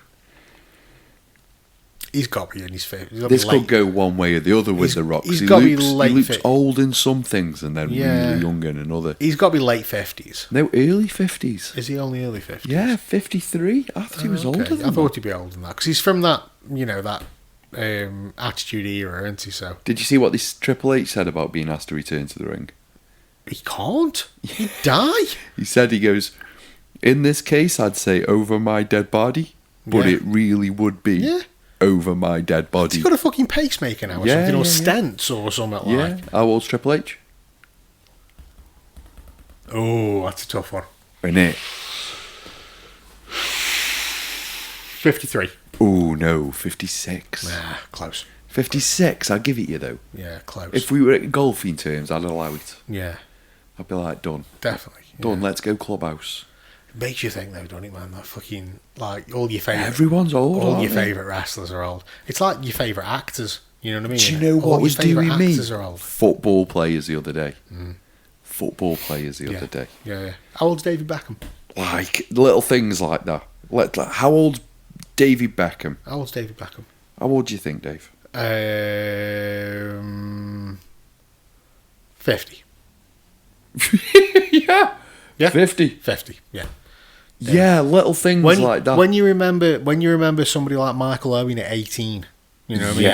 18-year-old peak, prime 18-year-old Michael Owen, smashing him in. Like, and you think how old he is now. You know what I mean? How old's Michael Owen now? Oh, I would say he's like 45. Yeah, what do you mean how old he is now? Watch your mouth. You know what I mean, though? Sunshine. In sporting terms, though. Difference is David, I'd mark the fuck out of Owen out of a game now. Yeah. I mean, if you ask me, you know, he did his best work at Stoke. Have you seen the podcast with played. Michael Owen? No. Oh, mate, it's Michael Owen and Rio Ferdinand. Is he still a robot? Mate, it's Michael Owen and Rio Ferdinand, and in the table. So we're videoing here, hey everybody. So if this is my table and we're having this podcast tonight, he's got the Ballon d'Or. Yeah. In the middle of the table, being Yeah. the only other Englishman since Stanley Matthews to won it, when he was a really young lad like that. I'd do it as well. I'd fucking do it. Did you know for 4 years of my career I was the best in the world? But he doesn't eat like that. He goes, but I was the best in the world. No one could get near to me. I scored so many goals. They used to call me the postman because I delivered. Like, yeah. It's a really, really, really good watch. It's a great listen. But what it does do, it gives Michael Owen, it shows people what he's actually really like. He was always dead wooden, wasn't he? Mate, if he was if his fingers were chocolate, he'd eat them. Seriously, if Michael Owen was having himself any more on that podcast, he'd be like, scored in the World Cup, yeah. Didn't like his mum control his bank account till he was 20-something, I've heard. I don't know if that was Owen or Rooney. It's just a bit weird. Any of the others. He's not the best youngster to come out the bolts for me. Ronaldo. He was very good. Not Cristiano. Real Ronaldo. Real Ronaldo. Real Ronaldo. You ever seen that clip where the kid goes into the barbers and asks for a Ronaldo? Yeah, and he cuts his hair like that. Shaves all his head and leaves the front. Leaves a little bit of a moon at the front. I'd be happy with that. I'd be happy. I'd go, okay. Yeah. I didn't specify. It's my own fault. Ronaldo, fat Ronaldo would still run rings around people these days, man. Here's one I've been trying to formulate. And it's one I've had problems with. My Mount Rushmore of football players. You see, I'm like... How many have I got? You've probably been... I reckon you've got it down to about 12. How many have I got? Go on. So what? Let's say... You're allowed 4. I'm allowed 4. Okay, so... I can't get it to 4. One guy who's got to be up there. With football, it's got to be 6. Yeah. It'd just be 4. So I'll go... Diego Maradona. No. Come on. No. Seriously? Not my Mount Rushmore. Okay. But Gaza doesn't feature on my Mount Rushmore Wow. Neither does George Best. Okay. Because you don't get to be on Mount Rushmore and get to be doing lines off a stripper's back. Oh, come on. You don't know. No, football, a Mount Rushmore. This was 90s football. Gaza was like, this was 80s and 90s football. So, you could do that. Obviously. You could drink before the match. Obviously, I have to put him up there. I have to put him on there, Alan Shearer. For me... One of England's best. He's got to go on there. One of England's best. I can't sit here wearing and not have Alan Shearer up on there. Alan Shearer goes up on Mount Rushmore. Nothing to do with that. He's still one of England's best. Paolo Maldini. Yeah, okay. He goes on my Mount Rushmore. When you're sitting with somebody who's not the biggest football fan in the world, and I can go, yes. Ronaldinho's, yeah. He goes on my Mount Rushmore. And if I can only have one more... Roberto Baggio. No, if I can only have one more... Zinedine Zidane. No. Oh! Oh, Zizou! Oh, no. Right, if I can only have one more... Ronaldinho's just gone. Ronaldinho's just been pinged off and Zizou's just been brought back in. So no, I'll leave it with Dino. The next one that I'd have on there is Lionel Messi. Yeah. In fact, get rid of those three. Have Messi, and I'll have to come back to you with the other three. Do you know, even like Cristiano Ronaldo, you know what I mean? You've got the whole Ronaldo Messi debate, and just that World Cup. You know what I mean? That, for me, that's like, there you go. When you look at achievements, yeah, you know, Ronaldo's done it all, and he's fucking brilliant. Like, but he's not won a World Cup. You could argue, like, you could have, you know, the best footballer in the world could be from New Zealand. You know what I mean? If he's born in New Zealand, right? Let's just say, right? He's born in New Zealand. He's drunk. He grew up in New Zealand, but then he moved to Europe and he trained in fucking Italy, and then he played in England. And then he moved to London and he played in England. Sounds like a good film. This, but he's still from New Zealand. So when it comes to internationals, he has to play for New Zealand, and he never qualifies for any international tournament. Never. But when it comes to like club football, he's the best in the world. He will never win a World Cup, you know what I mean? It's a bit tough then, isn't it? Yeah. You know, is it the team? But Portugal surely have had a good enough team at some point have had a good enough team to win a World Cup. I mean, Ronaldo, don't forget Cristiano. You did lose against Greece in the final of a European Championship. That happened. So before you start throwing beans at Messi's still won a World Cup. Yeah, and that does it. It's World Cup next, isn't it, for men's football? Yeah, it's World Cup next. England will win it this year. You're going for it? England will win it this year. Do you know why? Because we've got a German fucking coach. Because we've got a German fucking coach. I would bet, I'd just throw my house on it right now. Just because that's how football works. Football is the most tongue-in-cheek sport on planet Earth. And the moment we went, right, let's have it. Who do we hate the most? This is the Germans. I know what we'll do, John. What? Let's give a German manager. You nailed on a win. Providing he doesn't leave before we get to that point. Yeah, I think I had this theory, right? For you know, you've got your good luck. Pardon me. You've got your good luck strip. You know, yeah. You know, you've got to wear your strip. You've got to wear that shirt. You've got to wear them socks for whatever match you're watching. I always bought an England shirt.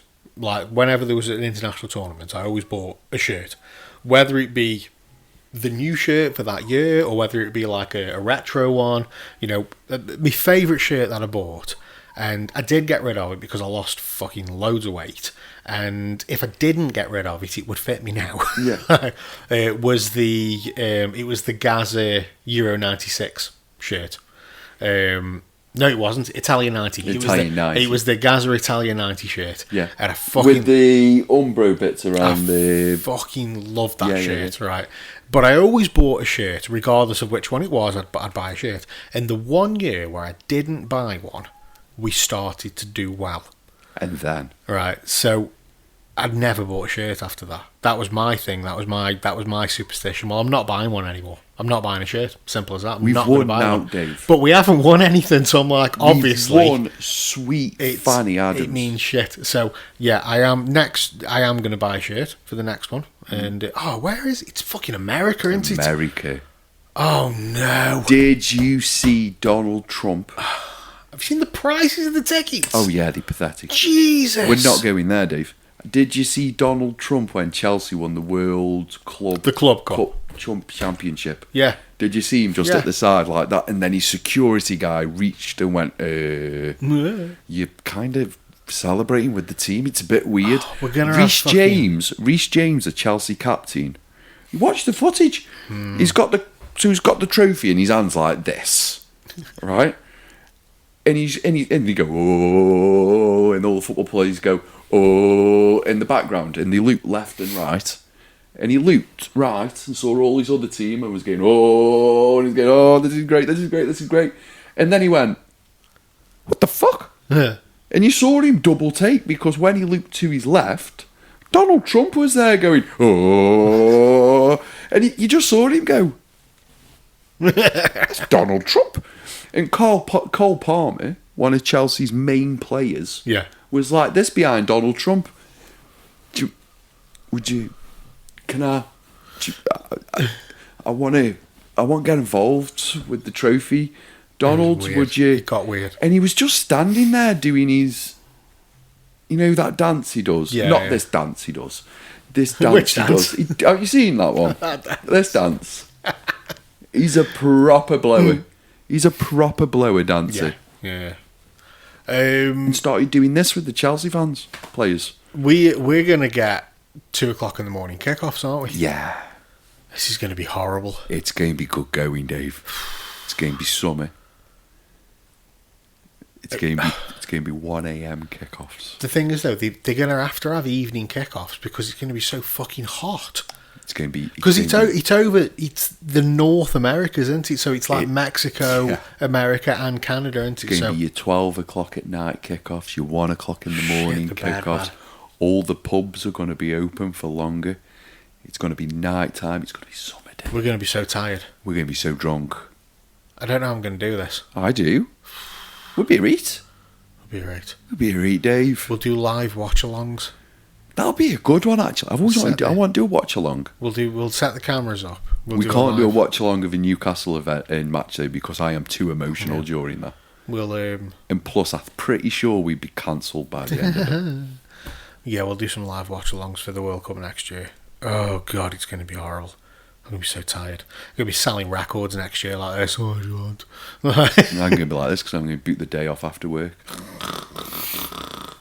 Yeah, I'm off all week. Do you remember the days where you could just do that and then go to work the next day and you'd be fine? I can still do that now. Do you remember them days? I mean, I worked in a job. You can still do that now. I worked in a job where I was active. I was on my feet. I was rushing. It was panic. It was stress. Yeah. And now I don't. I don't work in that kind of job, and it's worse. Yeah, because like at least when you're in the kitchens, like you've got to go. You got to keep going. I could work in your shop hungover. I would get a Greggs. I'd get a Greggs. Last time we went out on a Friday, I was in work the next day, and I was just like, oh, well, because eating on in your shop, bit of slow music. It was in. I know it because it was in June or July. We went out on a Friday, which we never normally do. But we went out on a Friday, and it was when Ian books his holiday. But he does it on the Saturday, so he takes the Saturday off, and he comes back on a Saturday. Yeah. So he kind of, his week's a bit messed up. But I remember going in that morning, and then as I got to work, because it was locked, going, oh shit, Ian's off today. And I was so fucking hungover. I'm flying so low. I just I remember like switching everything on and just. Why did we go out on a Friday? It was one of them nights where we didn't. I don't think we ended up staying out too long. But drank a lot. But we drank a lot 4 hours in the hours that we were out. Yeah. It was one of them nights where we couldn't work out whether we were getting a taxi to somewhere else, and we just stayed where we were, and then we went to another couple of bars, and then by the time we decided to do something else, it was too late. Was that when everywhere was shut? And everywhere was shut. Strangled Cat and everything shut at like 11. And we just gave up and went home. We got food and went home. That was the night I had sweet and sour sauce all up the wall. When I bought. That was the night. It was when you were eating it with your fingers. That was you were sat in. That was the night when I was shouting at the ginger doorman. Yeah, you were sat in Rendezvous and you were like. And you couldn't work out why I wasn't eating, because I had everything wrapped up so I could take it home. But I passed out on the sofa with the pizza and everything in front of me, like. But then woke up and finished eating it before I went to bed. So that had loads of chilli on it, loads of sweet chilli on it, and it was bloody lovely. So I had loads of boneless chicken, I had some bone chicken, and the dog was on his chair. So what I was doing was throwing it at him, and he was going, hum. Or in my mind, he was catching it. I am listening. Okay? But what actually was happening was, he was just sitting there. Just fucking looking at you. Like, and it was just hitting him in the face. And hitting him all around the wall. And then he was going... He doesn't seem the most reactive of fellas, your dogs. No, like, he's not. He normally is with food. He normally is with food. But he wasn't really that night. And I woke up the next morning, and he had all chili cheese round his beard here. And all round his chair, there was bits of chip, like he'd been shot with it. Like,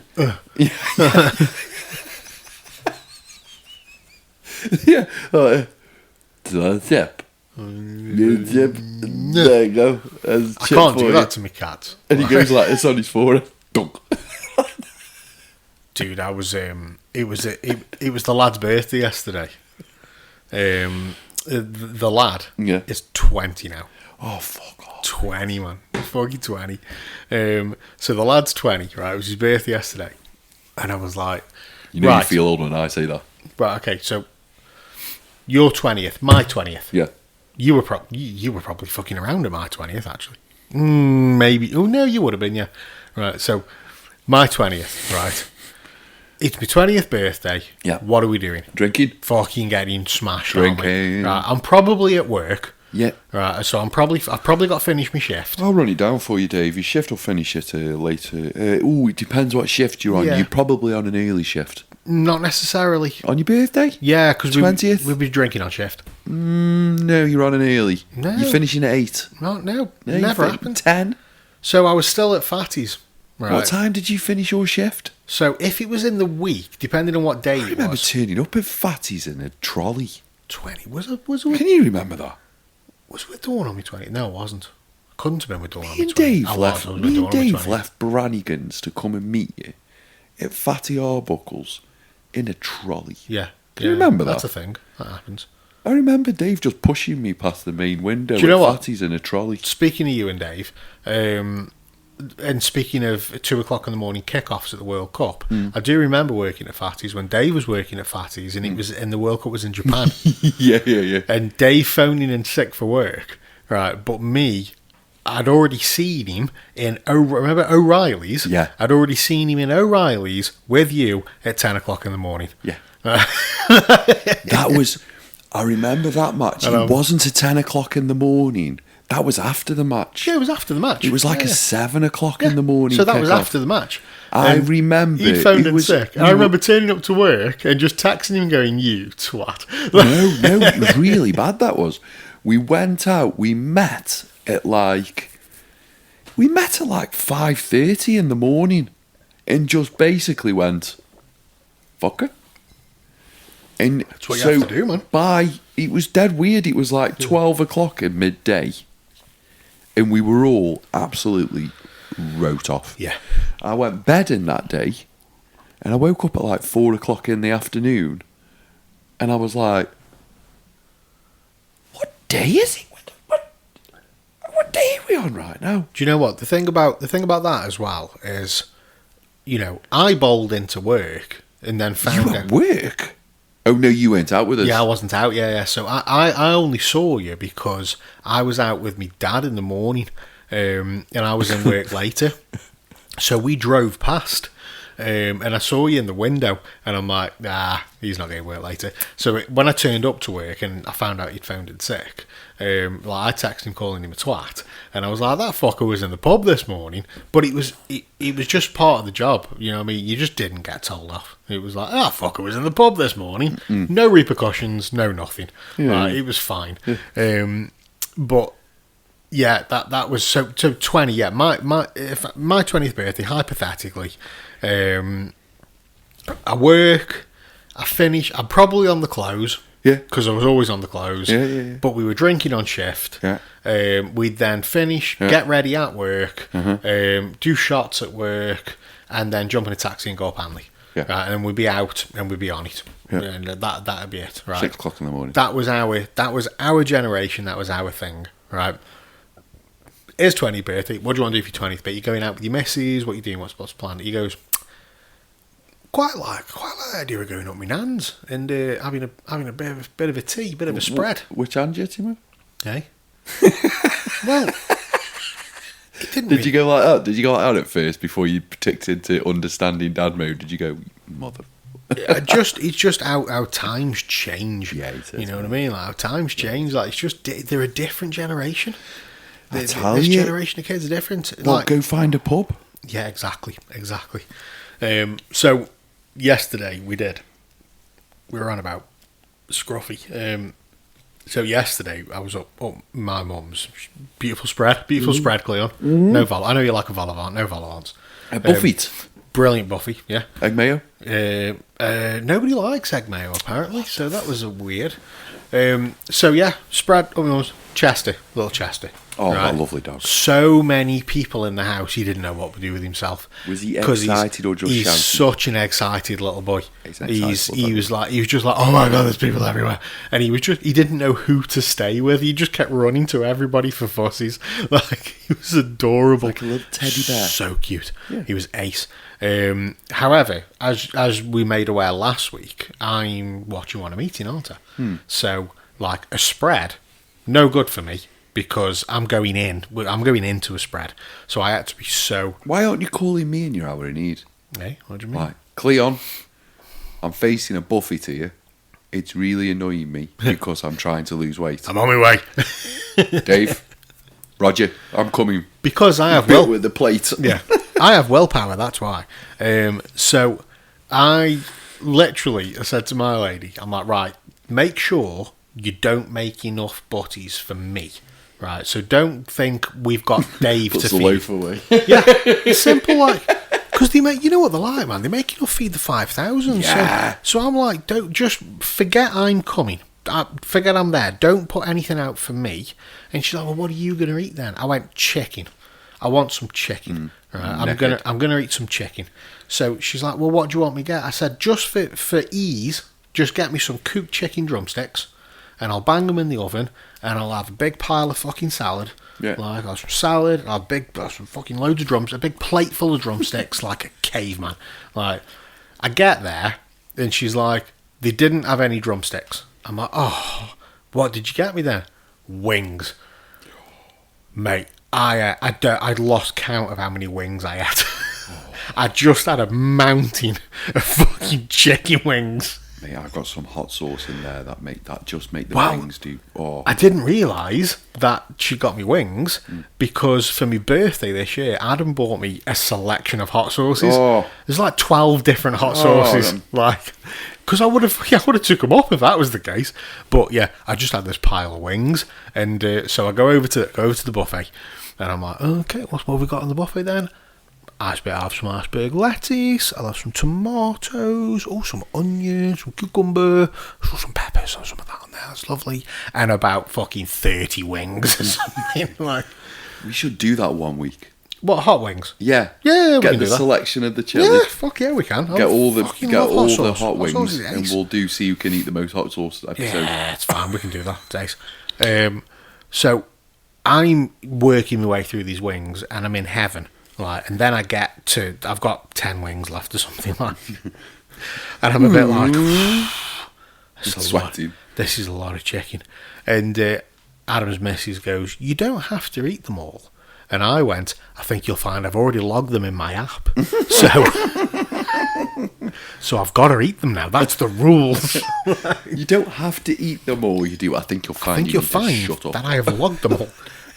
But the thing is, though, like, all of that chicken, there was so much chicken, I was dead full. It was only like 500 calories. Yeah, it was 500 calories of pure protein. Just protein. Man's body needs protein. Mate. And do you know what? Like, I've only been doing it for 2 weeks, and I had a couple of bad days at the beginning of the week. Like, I was a bit stressed. I was really stressed, and I just gave up. I was like, for fuck's sake. And I'm like, it was nothing major. I went Subway. You know what I mean? I just had a foot-long fucking steak and cheese with loads of salad on it, and mayo. But yeah, that's the thing. That's the thing. It's just the mayo. It's the mayo. It's when you start going cheese and mayo. That's when it goes all in sauce. I was having a bit of a rough day, and I was like, oh, fuck it, I'm just going to get a fucking Subway. I was having a rough day, so I bought a Subway. Yeah, because comfort eating with a crispy crumb. Fucking maybe. No, I didn't. But yeah, because sometimes I eat my feelings. It's fine. But I got back on it. You know what I mean? It's just I had a rough day. Got back on it. It's been 2 weeks. I've just done 2 weeks of calorie counting.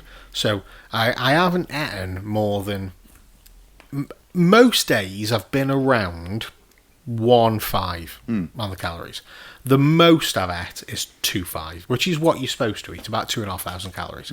Unless you're weight training or something like that, then obviously you need more, so the most I've ate is 2.5. I've been about 1.5. It's only been 2 weeks and I feel so much better.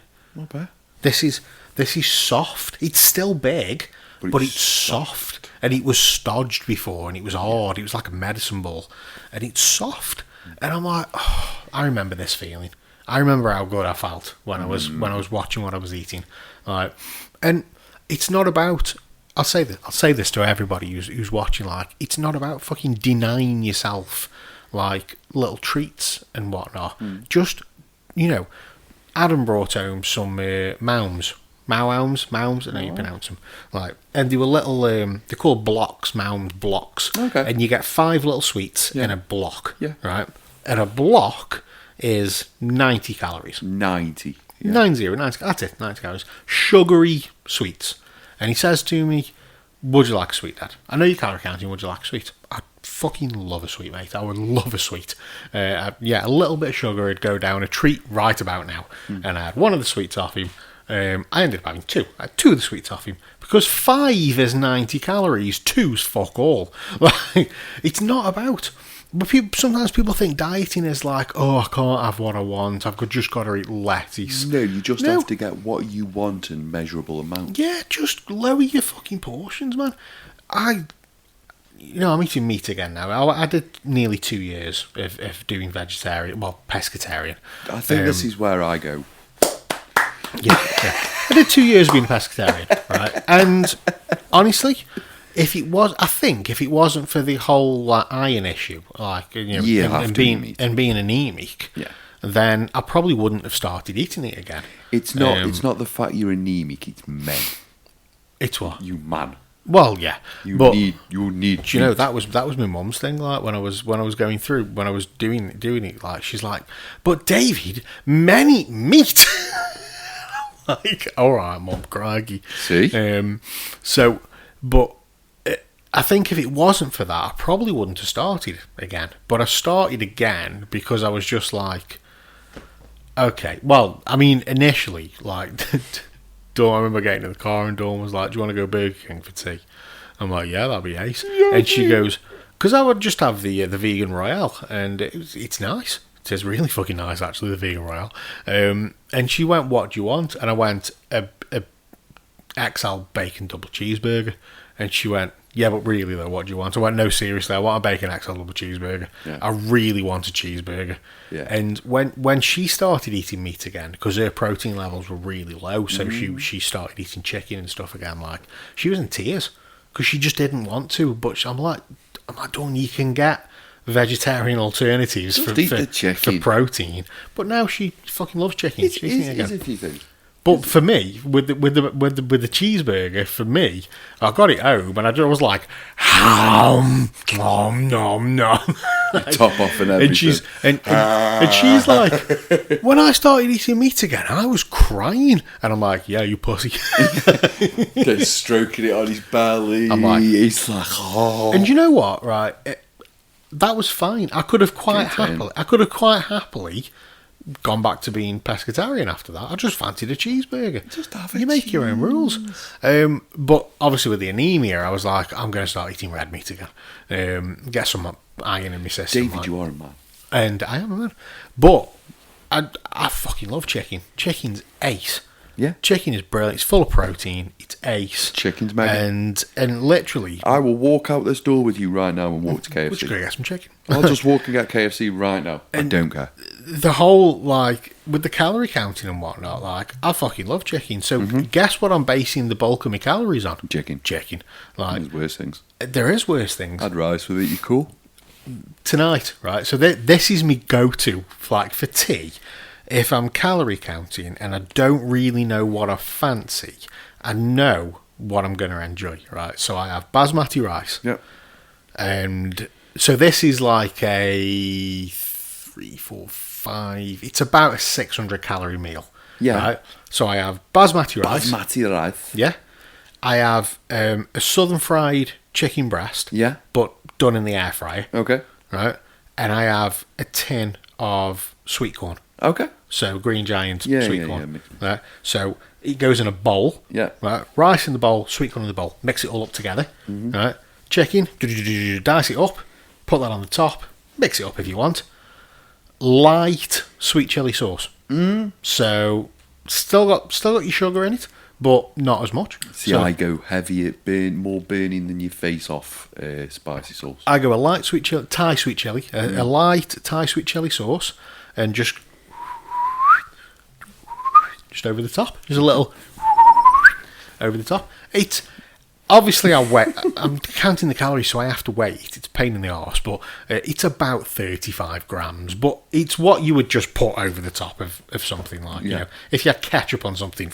I straight eyeball that. Yeah, that much. It's that much. Yeah. You know how much that much is. That much. Yeah. And it's about 600 calories. And it's fucking lovely. And it fills you up. The rice fills you up, you know what I mean? It fills you up. It's only about 600 calories. And it's tasty as fuck. You got the sweet chili on there. A little bit of salt. Little bit of salt. Just be cheeky. No, I like salt. A little bit of salt. I'm a salt fiend, but I love salt. I'm also like, I mean, cholesterol's a little bit high, so I can't really have too much. I am a salt and vinegar fiend. Fucking love salt and vinegar. To a point where I like my stuff swimming in it, so I can just drip it in it like that. The thing is, though, like it's even like fries. Like don't do them in a deep fat fryer or a chip pan. Right? Do them in your air fryer or your oven, whatever you've got. We didn't have buy an air fryer, people. Seriously, we didn't have an air fryer for years, and then when my missus 2025. When my missus nearly set fire to the fucking house, like, and we didn't I have. forgot about that. Yeah, we didn't have an oven for about 5 days. Oh, bring us the pop over, man. We didn't have an oven for about 5 days, so we went up to B&M, and I was like, "Fuck it, let's get an air fryer just to like tie us over." So we bought a cheap, small air fryer. Like you can fit 8 sausages in it. Yeah, you know what I mean. That's all you can get in there. About 8 sausages. It's tiny. Yeah, right.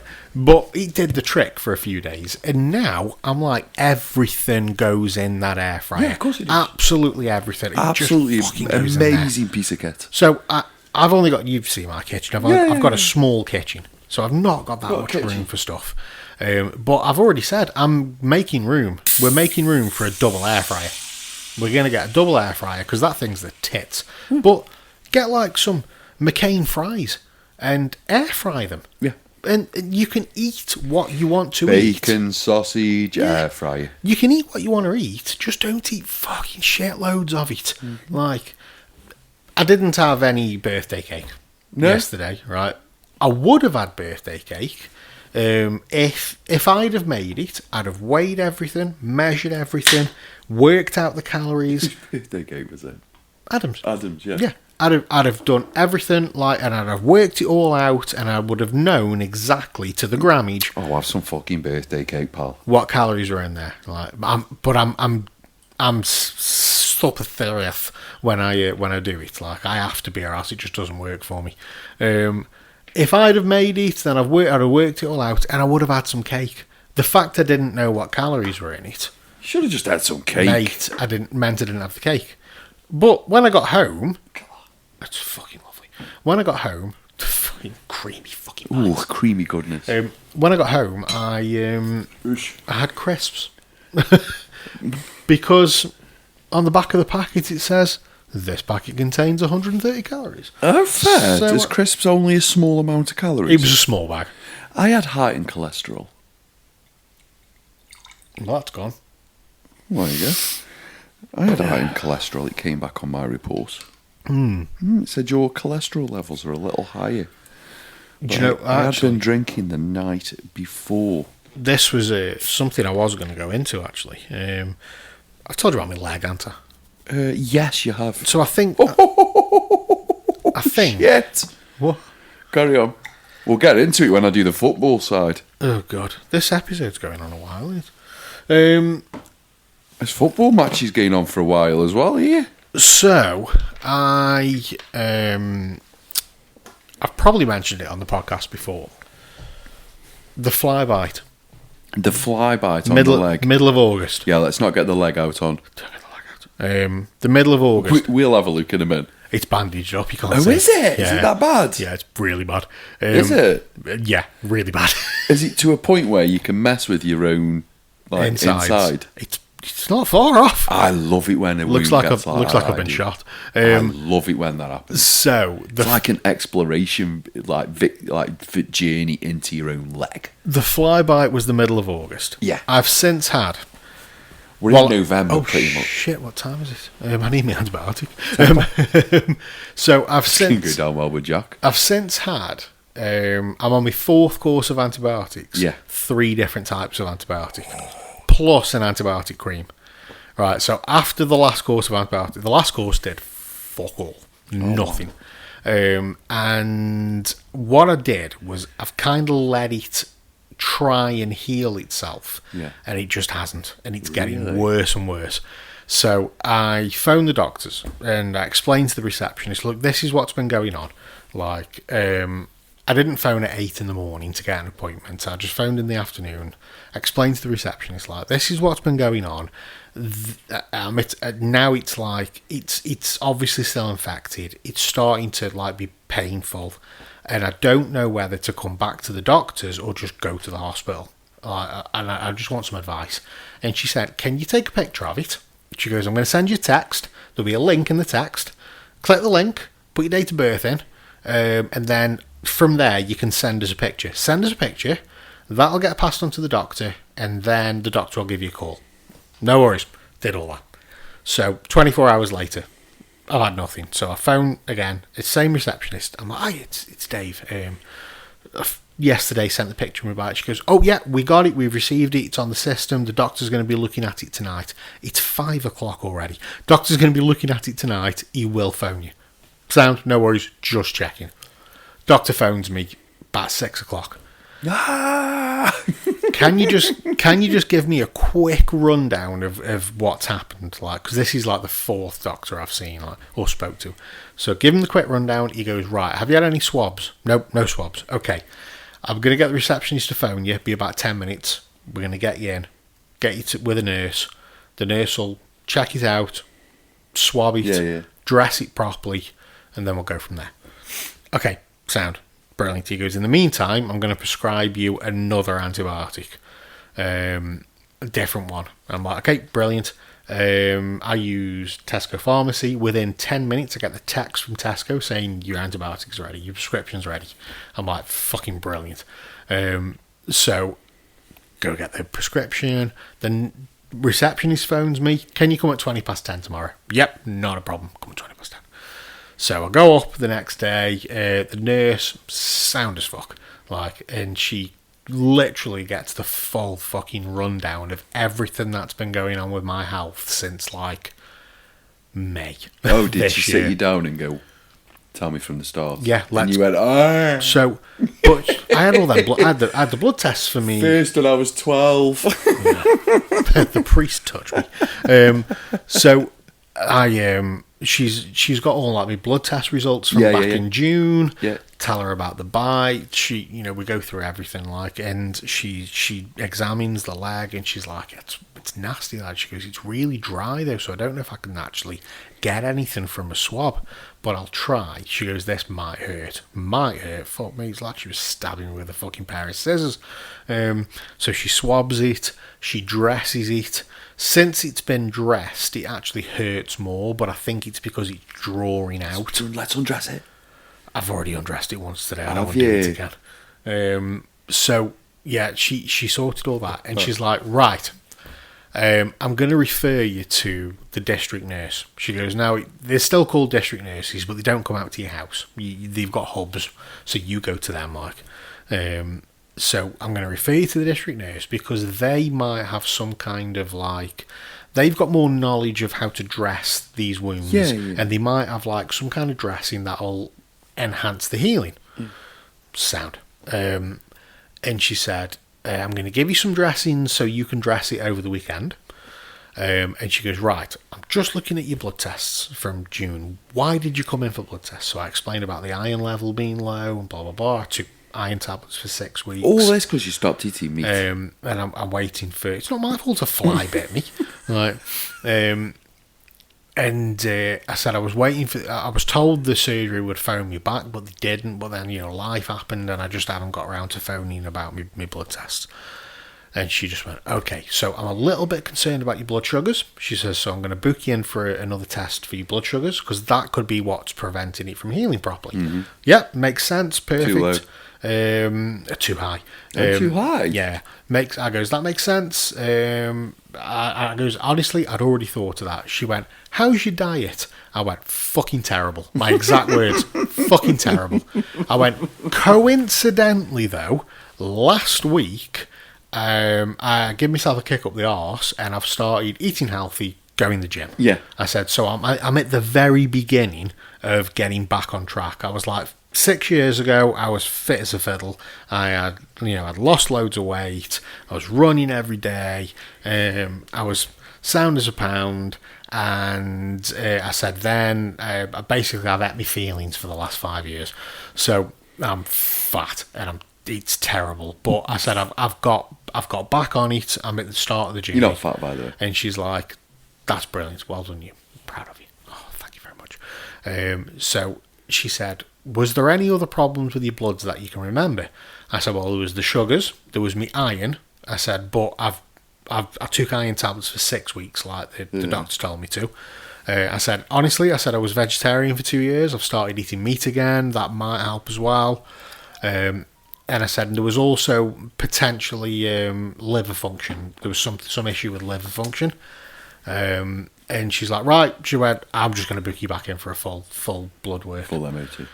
So I had that done yesterday, all the blood tests and whatnot. But yeah, the leg is like... Is it? It's like I've been shot. Really? It's not nice at all. I know, but now everyone wants to see it. Yeah. Well, I've got a picture on my phone. Oh, show me. It's where's your phone? It's recording the fucking show. Oh, of course it is. Yeah, what a dipstick Leon. Basically, we've got one camera and it's my phone because I'm poor. We haven't. We've got loads of cameras. Incidentally, we just haven't. We haven't got the infrastructure. We need that one so that we can Google. That's actually a really good camera, but it's got Google on. But we need that phone so we can Google stuff. Yeah. Because the laptop's all the way over there. All the way over there. It's all the way over there. It's not that we're poorly set up, but I could have just put a table and put my MacBook there. It was just super quick. It was a super quick setup tonight. It's the first time we've done it. So that's why we've got the one static camera. So we just did a very quick setup, one static camera, one light, desk, mics, laptop, very quick, to get it up and running. Let's get into the future of what we're doing. So I was going to get into this. What we will have in the future is the next episode. There will be an executed dog in the next episode, because if he carries on crying, he isn't going to last much longer, ladies and gentlemen. However, what we will have guests. So the plan is, we will continue doing the audio version of the show. However, every 4 to 6 weeks, we're planning on doing a video episode. Now, whether this becomes its own series, whether this is episode 1 of Up the Trent, in the conservatory, on the couch sessions, the couch, up the Trent, the casting couch, up the Trent, the casting couch. This is a wipe clean. It's a wipe clean, ladies and gentlemen. It's it has been wipe cleaned. Yeah. So whether it becomes its own series, not by me, or we just do integrate it into just the normal podcast, whichever. We don't know yet. So in the TikTok, I've literally got about 24 hours to decide on this before I edit it and upload it. That's it. In a TikTok fashion, it'll come out in shorts. Yeah. In a YouTube presentation, it'll come out edited. This has got, what are we on, like 2 hours now? We're on like 2 hours now. I'm just waiting for football wrap up. But yeah, the plan is we're going to get some guests on. We're going to get local, hopefully like a lot of local guests. People. If I was a rich man, sorry, interesting people from the area. Yes, that's going to be a thing. Redhead Stokey, I'm calling you out. I would love you on the podcast. We would love to have a chat with Redhead Stokey. Love to have a chat with him. Done a lot of stuff in the area. Lots of little videos online about cool things in Stoke-on-Trent. Really cool things. And won an award at Six Towns Radio Awards this year, I believe. Did they? Yeah. Is that still a thing, Six Towns Radio? The Six Towns Radio Awards is still a thing, yeah. Won an award for that. I know they're still going on, because Dan. Yeah, well, we would... I was thinking about Dan as well. Like we had Dan on the old podcast. We should get DT on. Yeah, we had Dan on the old podcast. We had Dan on Man Cave Matters as well. The week that TJ couldn't do it. He's big time now, yeah. Big time Dan Townley. Big time his Vale. Is that his wrestling name? Big time Townley. Big time Townley. Big time Townley. So yeah, I would love to, if you're watching, Dan, we'd love to get Dan back on the show. Have a little natter about the Vale and all things Six Towns. That you're doing at Six Towns in life. That'd be nice. I will be. He's a father now. He is a father. Yes, I would a little shout out to Sean Beck as well for this one. Sean Beck, yeah. Now, on the surface, Sean Beck is he's a barber. A barber, basically. He's my barber. But he back in the day when the business moved into the premises that it is now, he did dabble in quite a lot of social media stuff, like adverts and little catchy slogans and like loads of the marketing was brilliant. His mind for marketing, I think, is phenomenal. Like the stuff, the puns he comes up with, and the marketing ideas that he comes up with is just really, really good. But Sean has recently started his own YouTube show. Podcast, you can call it a podcast, like, because as we spoke about at the beginning of the episode, podcasts it's videos these days. Yeah, he's starting up the barber shop. So it's called The Barber's Pole. Very clever. And basically, it just consists of... I don't know what you're like with your barber, but I have, when I go to the barbers, it's almost like therapy. Yeah, it's like a traditional barber shop. You have a good natter. Yeah, you have a good natter with your barber, what you've been up to, things that are going on, blah, blah, blah. You have a good chat with them. And Sean's got, he's got a really good, like, social manner as well. Like, he'll talk to anyone about anything, and so what he started doing is videoing the haircuts. So he's videoing, he's got, he clips the microphone on the customer, and he cuts the hair and they talk. If he gets no conversation, it's fine, because for everybody that doesn't talk, there'll be somebody that doesn't shut the fuck up. So he's recently started his YouTube channel, The Barber's Pole, and there's about 4 episodes up right now. So I would love to get Sean on the show as well. Get Sean on. Just natter about that, natter about the business, talk about what it's like in Stoke, having his own business, like, things like that. We've got World Cup player Chris Birchall. That's you, that is, if you're lining him up. Like, I'll line him up. I'll text him. Was it Trinidad and Tobago? Trinidad and Tobago. Nice. I don't even know if that's how they speak in Trinidad and Tobago. Got no that was idea. Like prime Jamaican or something. Yeah. And he played, was it LA Galaxy? LA Galaxy he played with for D-Beck. Well. Yeah, with Mr. Beckham. Basically, that'll be an episode of me saying to Chris, Right. Right. I've never really Christopher. asked you these questions before. But what's David like? What's he like? What's he like? Is he as handsome Did in real you life? shower with Davey? How does he smell? What was he? I reckon he smells amazing. How Did does you he smell? wash him? Is it musk? Like, I is think it he just smells man like musk? leather. Just man musk. No, I think he smells like leather. Just leather. Just Good leather, though. Yeah. Like Do you know, leather bamboos. Do you know, like, expensive leather? Rich mahogany. Rich mahogany and leather. That's what David Beckham smells like. I've got a theory about him going bald, though.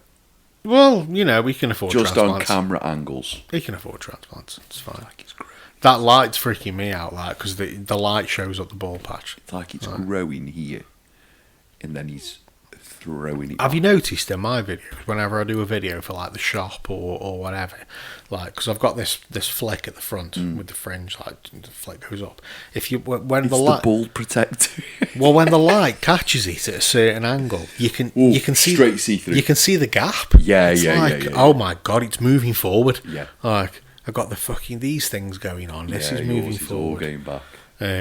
I mean, I've already. I'm freshly trimmed. I'm okay. I am getting trimmed next week, so I'm comfortable with the fact that I'm probably going to go bald. It's fine. How old are you now? 41. 41? Yeah, 45 you're done. Yeah. You're Roughly- toast by the time you me. Roughly the age of my dad. That was like Yeah. when he had kind of nothing. I'm left not in the going middle. bald. But I've already come to terms with it, and I'm not precious over my hair. I was like worried. my hair. I like my hair, and I like going to the barbers, and I like getting a fresh cut, and I think I like keeping myself smart. Yeah. I'm a bit unkempt at the moment because I'm booked in for a trim next week, so Yeah. I'm hesitant to do it myself. Fair. Yeah, I'm just gonna get Sean let to do it it go. next week. But I like having a fresh trim, a fresh haircut. I like looking smart. I like looking presentable, and not being scruffy. You know what I mean? Don't get me wrong. I like slumming it, but Oh, you're lucky I'm not in my dressing gown yeah. right now. But I like In a pair of shorts. I just presenting well. You know what I mean? Being presentable, presenting well, looking smart and whatnot. So but regardless of that, when I go bald. I can't. It's fine. But I'll still go to the barbers. Yeah. And I'll get a cutthroat head shave. You know what I mean? I won't I'll go get a cutthroat head shave. Oh, no, let's do that live. I'll treat myself. You can trim it. You can trim it yourself. It's fine. Get rid of the sides Yeah, you can and get stuff. one of them. Yeah, They you can do like that. But Handles. every 4 weeks, little treat. Go to the barbers, get a cutthroat head shave, get your beard trimmed. You know what I mean? Get a fucking it's nice. It's therapy. You gotta fucking look after yourself. Knock a pause on before we go into football. Knock a paw. Well, I'm not. I'm just gonna let it run. Oh, for fuck's sake. Right. Where were we? I was just saying, treat yourself to a fucking barber. Get yourself appointment. a barber appointment with Sean Beckensides. Basically, what I'm saying is just take fucking care of yourselves. Take care. Have a shower, and if you can, throw a dog. Just looking at his little nose. Just throw a dog if He's you adorable. can. He's not adorable. He is adorable. He doesn't shut up. He's a talky dog. I mean, he's shut up now for a bit because I think Bo's just get him. Anyway, football today. Let's do football. It has then let's go home. It's been an exciting day in the Premier League. Do you know what? We've normally, when I'm at work, we've normally got the BBC live scores up, just watching. Oh. But yeah, I've not seen anything, so I don't know. Well, let's play guess the scores. Chelsea v Sunderland. Chelsea at home. 2-0 Chelsea. No, 2-1 Sunderland. Oh, fuck off. Yeah, 2-1 Wow. Sunderland. Then we had Newcastle Fulham. 2-1 Newcastle. Nice. Then we had Manchester United. Now, Manchester United are hot off a 2-game winning streak. Yeah, they're doing well again. How do you think they got on against Brighton at home? Brighton at home, I am going to give them the benefit of the doubt. Yeah. And I'm going to say 3-0 Man Ooh, U. 4-2 Man U. I was nowhere near. And then the nighttime match, we've had Brentford versus Liverpool. Now, bearing in mind, Liverpool are going to come back. They've just been beat by Man United. Yeah. They've lost 3 games in a row. Were we not having the discussion on the podcast about how Liverpool were going to decimate Man U? Like, Yes. and So last podcast, yeah, we was trying to say how many goals will Liverpool going to score past Man U. yeah. Turns out Manchester United went prime Brazil 1970 against Liverpool. And Harry Maguire's big face just doof, Manchester and it went. United, mate, that game played absolutely amazing. I watched that and went, I watched that like this. So for people that are watching this is how I watched that. I was like, oh, here we go. Ooh, Liverpool are going to score 6 today. Liverpool are going to score 6. Let me get on my Sky Sports. I'll get on my Sky Sports. I got on my Sky Sports app, Dave. Liverpool for the win. 3 goals plus. Yeah, do that.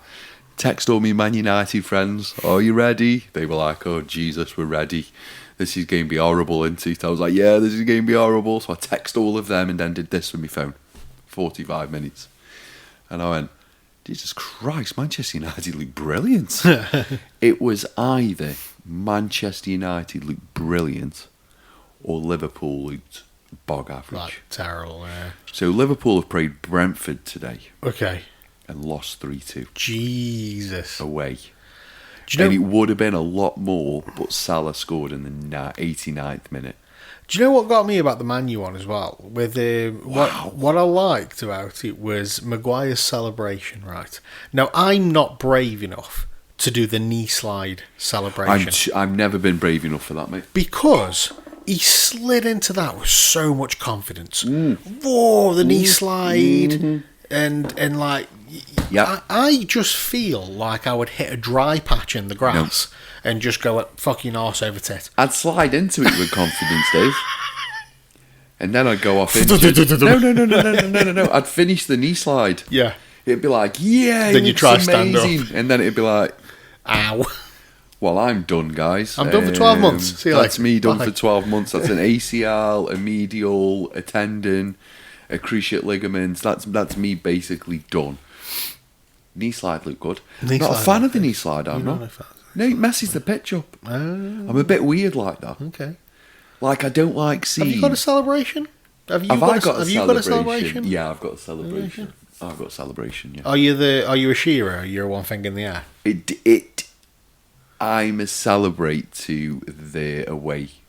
Oh. Either the away management or the away shite, are you? I'm a shithouse, yeah. I'm a shithouse. I'm either the guy who doesn't celebrate. Yeah. I've never... That's one celebration. So the goal will go in, you go to run, and then you stop. I've never scored in a proper game, but like playing with your mates, I was always run to the side and a punch up, like I was a punch up. That was mine. What have I done? I've done full on celebration in front of the away manager. Oh, nice. Yeah. My previous manager from the season before, I have literally ran to the technical dugout and stood in front. You ever done a top off? I've never done a top off. I'm a defender. You can get booked for that shit. It's now, not a man. man. Yeah, do you know why? Yeah, booked for a top off. Do you know why? Why? People always go, you can get booked for that. Because when you didn't get booked for it, players were wearing sponsorship shirts underneath the t-shirts. Oh. So what you've got in the Premier League, you've got people that like, I don't know, let's say, Salah. Yeah. They pay a small fortune to be featured here. Now, if I take this off and I've got Nike underneath, you are kind of saying to these, you need to sponsor this. That as well. Not this. So then they moan, etc., etc. That's why it's a yellow card. There's no other reason in the Premier League why it's a yellow card. Purely down to commercial revenue. What celebrations have I done? I'm a defender, so I'm not a shirt off. This. So all my goals are either headers from corners. That's a large proportion. I'll be brutally like. I bet you 70% of my goals have come from. If we're looking at percentage, it's going to be 40% penalties. Yeah, because I'm a penalty taker. 55% headers and corners. You got a big fucking head though, haven't you? Headers and corners. No, my body positioning is fantastic. I'm really a big thing. I've got a 5 head apparently. I've got a 5. I've got a 4 head. Bang on 4. Yeah, apparently I've got a 5 head. And then the other 5% is either slices from 25 yards that look like a shot, but really they weren't. Yeah. Yeah, but I won't tell anyone. Yeah, take them. I'll pose off them goals. Tap-ins or just miscellaneous. Uh-huh. Could be anywhere. Could be beautiful. Could be chaotic. But I've scored a good few own goals. Don't celebrate them. No, it's frowned upon. But I remember scoring an own goal and going, fucking hell, that was a good goal, actually. Mm-hmm. And genuinely looking at the goalkeeper and the keeper going, don't know how you've done that. Yeah. But really well done. I played either when I did play when I was younger, I was either right back or right wing, because I could run fast. So wing, I could run, and I was also really good at crossing them in. That was about it. I didn't have anything else. I had nothing else. I could cross them in pretty fucking well. Yeah. And I've always been quite tall and a bit of a unit. So, like, I could just fucking stop people from coming past me. Like, it normally involved a few red cards, but... just clothesline. Yeah, just stopping people. But no, I was always a fast runner, and I could cross them in pretty well. I was meant at headers and volleys. I was good at primary school midfield, county and all that lot midfield. High school was when I got dropped into defence, and then I've kind of been held prisoner there ever since. So it was one of them, you know, when you do a good job and you go, oh, I'm alright here. And then you go, bro, I want to play in my position, and then you go and play in your position and someone does a bad job. Yeah. And you go, hang on, I'll just go back there. And then you just go, fuck it, I might as well stay here now. Yeah. I never made the team when I was at school for football. I did try, and I tried the B team as well, and didn't make that. That was when I was on like the foul last week, wasn't I?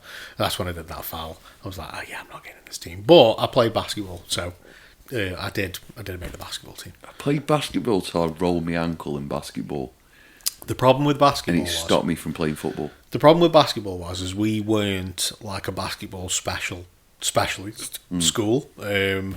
So none of the like PE teachers necessarily like specialised in basketball. But this was when basketball was on, like NBA was on Channel 4. Yeah. And you would always get the midweek game live, because that was the boring game. But you get the midweek game live, and then there'd be the magazine show at the weekends. So you'd watch all like the highlights and stuff at the weekends. And there was a few of us that were really into the NBA, and we approached the PE staff and said, "Look, can we start a team? Because like we'd like to do this, like after school, like do a basketball team." And yeah, they were always, the one thing I will say about like the staff, this is when I went to Hayward High, is they were really encouraging with us when it came to extra curricular activities, so like being in a band, you know what I mean? So saying, can we use the drama studio to rehearse in after school? Yes, you can, lads, because that looks good on the school, doesn't it? Yeah, of course it does. So the PE staff were like, can we start a basketball team? Yeah, okay. And like it was Mr. Hope, and he would stay behind on whatever night it was that we used to do. I think it was a Thursday, and he'd stay behind and he'd open the gym up, and that was the basketball court, and we'd do drills and whatnot, and just play basketball. We'd do like a little 3-on-3 or something, and the staff they arranged for us to play some games against other schools. So we played James Brindley, and they were very similar to us by way of, they weren't like a basketball specialist school, so it was just some lads that liked playing. And they came, like, you know, I remember we won that game, but it was like it wasn't really competition. We were all like, you know, at the end of the game, it was all like handshakes and, oh, well done guys, we thanks for coming, we really appreciate that you've come so we can have this game, like, because, you know, we've set this up ourselves, and they were the same, like, oh, thanks for having us, and then we played Margaret Ward's. Now, I know you got a couple of years on me, so but the team at Margaret Ward's at the time, They're very weird about sport at Margaret Ward. the team at Margaret Ward's at the Very time, regimented. well, you've got five guys on the team. 4 of them were in the England schoolboys team. We had for a few years, Margaret Ward. Now before it started with a girl called Emma Sadika or Emma something or other, and she played for England basketball. Yeah. And she was in my year. So what that did, it opened the door to that stuff. So then a lot more of that basket, because I was in Margaret Ward, don't forget. Yeah, so that's what I was saying. Yeah. So I saw the inside side of it. So yeah, we had a lot of intake from there. The good thing about like I said, I turned my ankle, messed up football, so I wasn't allowed to do it. The good thing about it was as well is, once again, like with us and James Brindley, it was like there was no real kind of competition. It was like we just enjoyed playing the game. And with Margaret Ward's, it was exactly the same. They were so much better than us. You know what I mean? They were elite compared to us. And obviously they destroyed us, like when it comes to the game. But during the game, like I was marking this guy and he was coaching me as we were playing. He was coaching me. But the thing is that, like, he wasn't doing it ironically or sarcastically. He was like, look, why don't you try do this? Like, so try this, try that. You know, when you're marking me, do this. And their staff were also doing it as well. Lads, come here, man. Like when you mark, try this, try that. When you're drilling forward, do this, do that. And it was ace. And then we all went into the changing rooms after. It was all handshakes and, like, you know, because we were 14, 15, 16-year-old lads, but, you know, it's all handshakes because we're all men, really. It's all men. It's nice to meet you. Good game. We're all handshakes and hugs and whatnot, and just chatting after. There was no like, we fucking nailed you or anything like that. It was all football. It was all friendly, and it was ace. And then eventually, we played in a inter-school tournament at Fenton Manor. So there was 6 schools, and it was like a league. So they set up 3 courts at Fenton Manor. There were 6 schools: us, Margaret Ward, James Brindley. I don't remember the other 3 schools. So you would have 3 matches. Brown Hills, probably, yeah. You would have three matches playing at the same time, and we got fucking destroyed. Like, you know what I mean? We didn't have. They all had like basketball strips. We didn't have anything. What they had. Margaret Ward used to turn up like Globo Gym, didn't they? Yeah. What we had. I've been there. Was we had the old football strips from like 5 seasons ago. So we wore them. We were like, fuck it, we'll wear these. Yeah. Like, so we wore them. We also had, there was a girl called Amy Chevin, right? And she was, I think, you know what? I think she still plays netball to this day. Does she? Goal attack. And she was a very good basketball player. I swear she was captain of the netball team. I can't remember, but she was brilliant at netball and she was very good at basketball. And we wanted her on the team. And it was like, we want her on the team because you can play. You can put the round thing in that basket thing. Yeah, she's good. Yeah. And it was like the teachers were like, we don't know if she'll be allowed to play because it's a boys' tournament. But it was the 90s, you know what I mean? So it was a boys' tournament, and I remember being in like on lunch and sitting in one of the classrooms and just saying, look, if she can't play, I don't think we should go. I think we should just say, look, we're not going then. We should stand together and just go, look, if she can't play, then we're not going. Because it's, you know, we want her in the team. And I thought girls could play at that level then. I don't know. Apparently not. But she was allowed to play, so it all ended up being well. And, you know, there was a couple of guys in the team who were like, they were okay at basketball, but, you know, they turned up. So that was the thing. You know, they turned up to play, so fuck it, you're in the team. Like, and we got annihilated. And I'm pretty certain, I might just be glorifying this in my own head, but I'm pretty certain our very last game was Margaret Ward's. And I was like, we can't let these guys win. We can't let them win. It doesn't matter. They can't. It doesn't matter if they lose or if we don't have to win. We just can't let them win. We need to draw at least. And it was just like I was pulling every. You get 5 fouls before you're off. Yeah. And I was pulling every fucking foul that I could do. And I remember talking like shit to the guy that I was marking. Proper like. The guy's just been coaching. Yeah.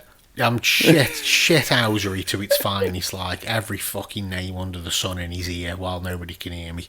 Like, and I'm pretty certain, and if anybody watches this who was in that team, who played in that tournament, if you can correct me and say we lost, I think my phone's just gone off.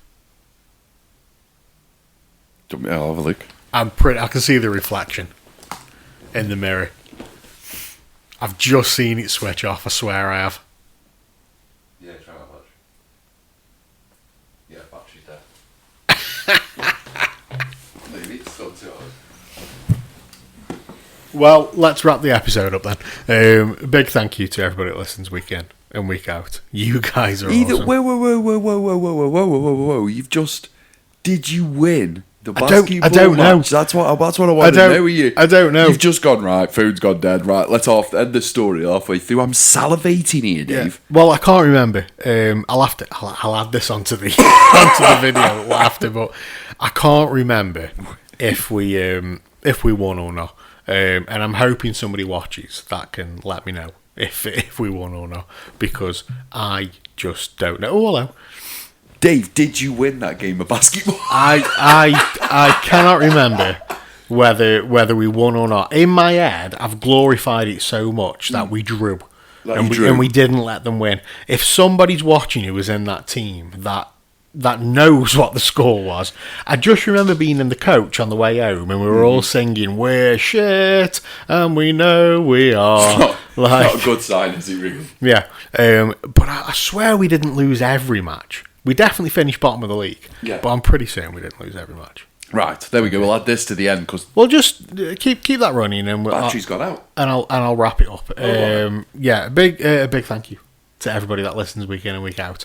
And if you have sat through 2 hours of this podcast, this rudimentary setup that we've got at the moment, and then I really appreciate that. And this will, like we said earlier on in the episode, hopefully this will be a regular thing now. Video podcasts, guests on the show. It is a regular thing. It's not hopefully. And we only live 5 minutes from each other. Yeah. You know what it's like. And yeah, so we're gonna really kind of get on this now and make more of an effort. So stay tuned, subscribe, hit that like, follow, subscribe button, whatever it is, whatever platform you listen to us on, whatever that option is. It guarantees delivery of the show every week to your mobile device or your laptop or whatever you listen to us on. And follow the YouTube channel, follow us on social media, on Instagram it's Up the Trent Podcast, on everything else it's just Up the Trent, TikTok, Facebook, Blue Sky, YouTube, it's Up the Trent. So, give us a follow. You'll get the video updates. Hit the fucking notification button. That subscribe button. Subscribe notifications, whatever they are. Whatever button it is here. Just so you know. That you need to press. If it's this button, press it. Yeah, so you know when the episodes go live. And don't forget, you guys are awesome. And we'll see you next time. Woohoo!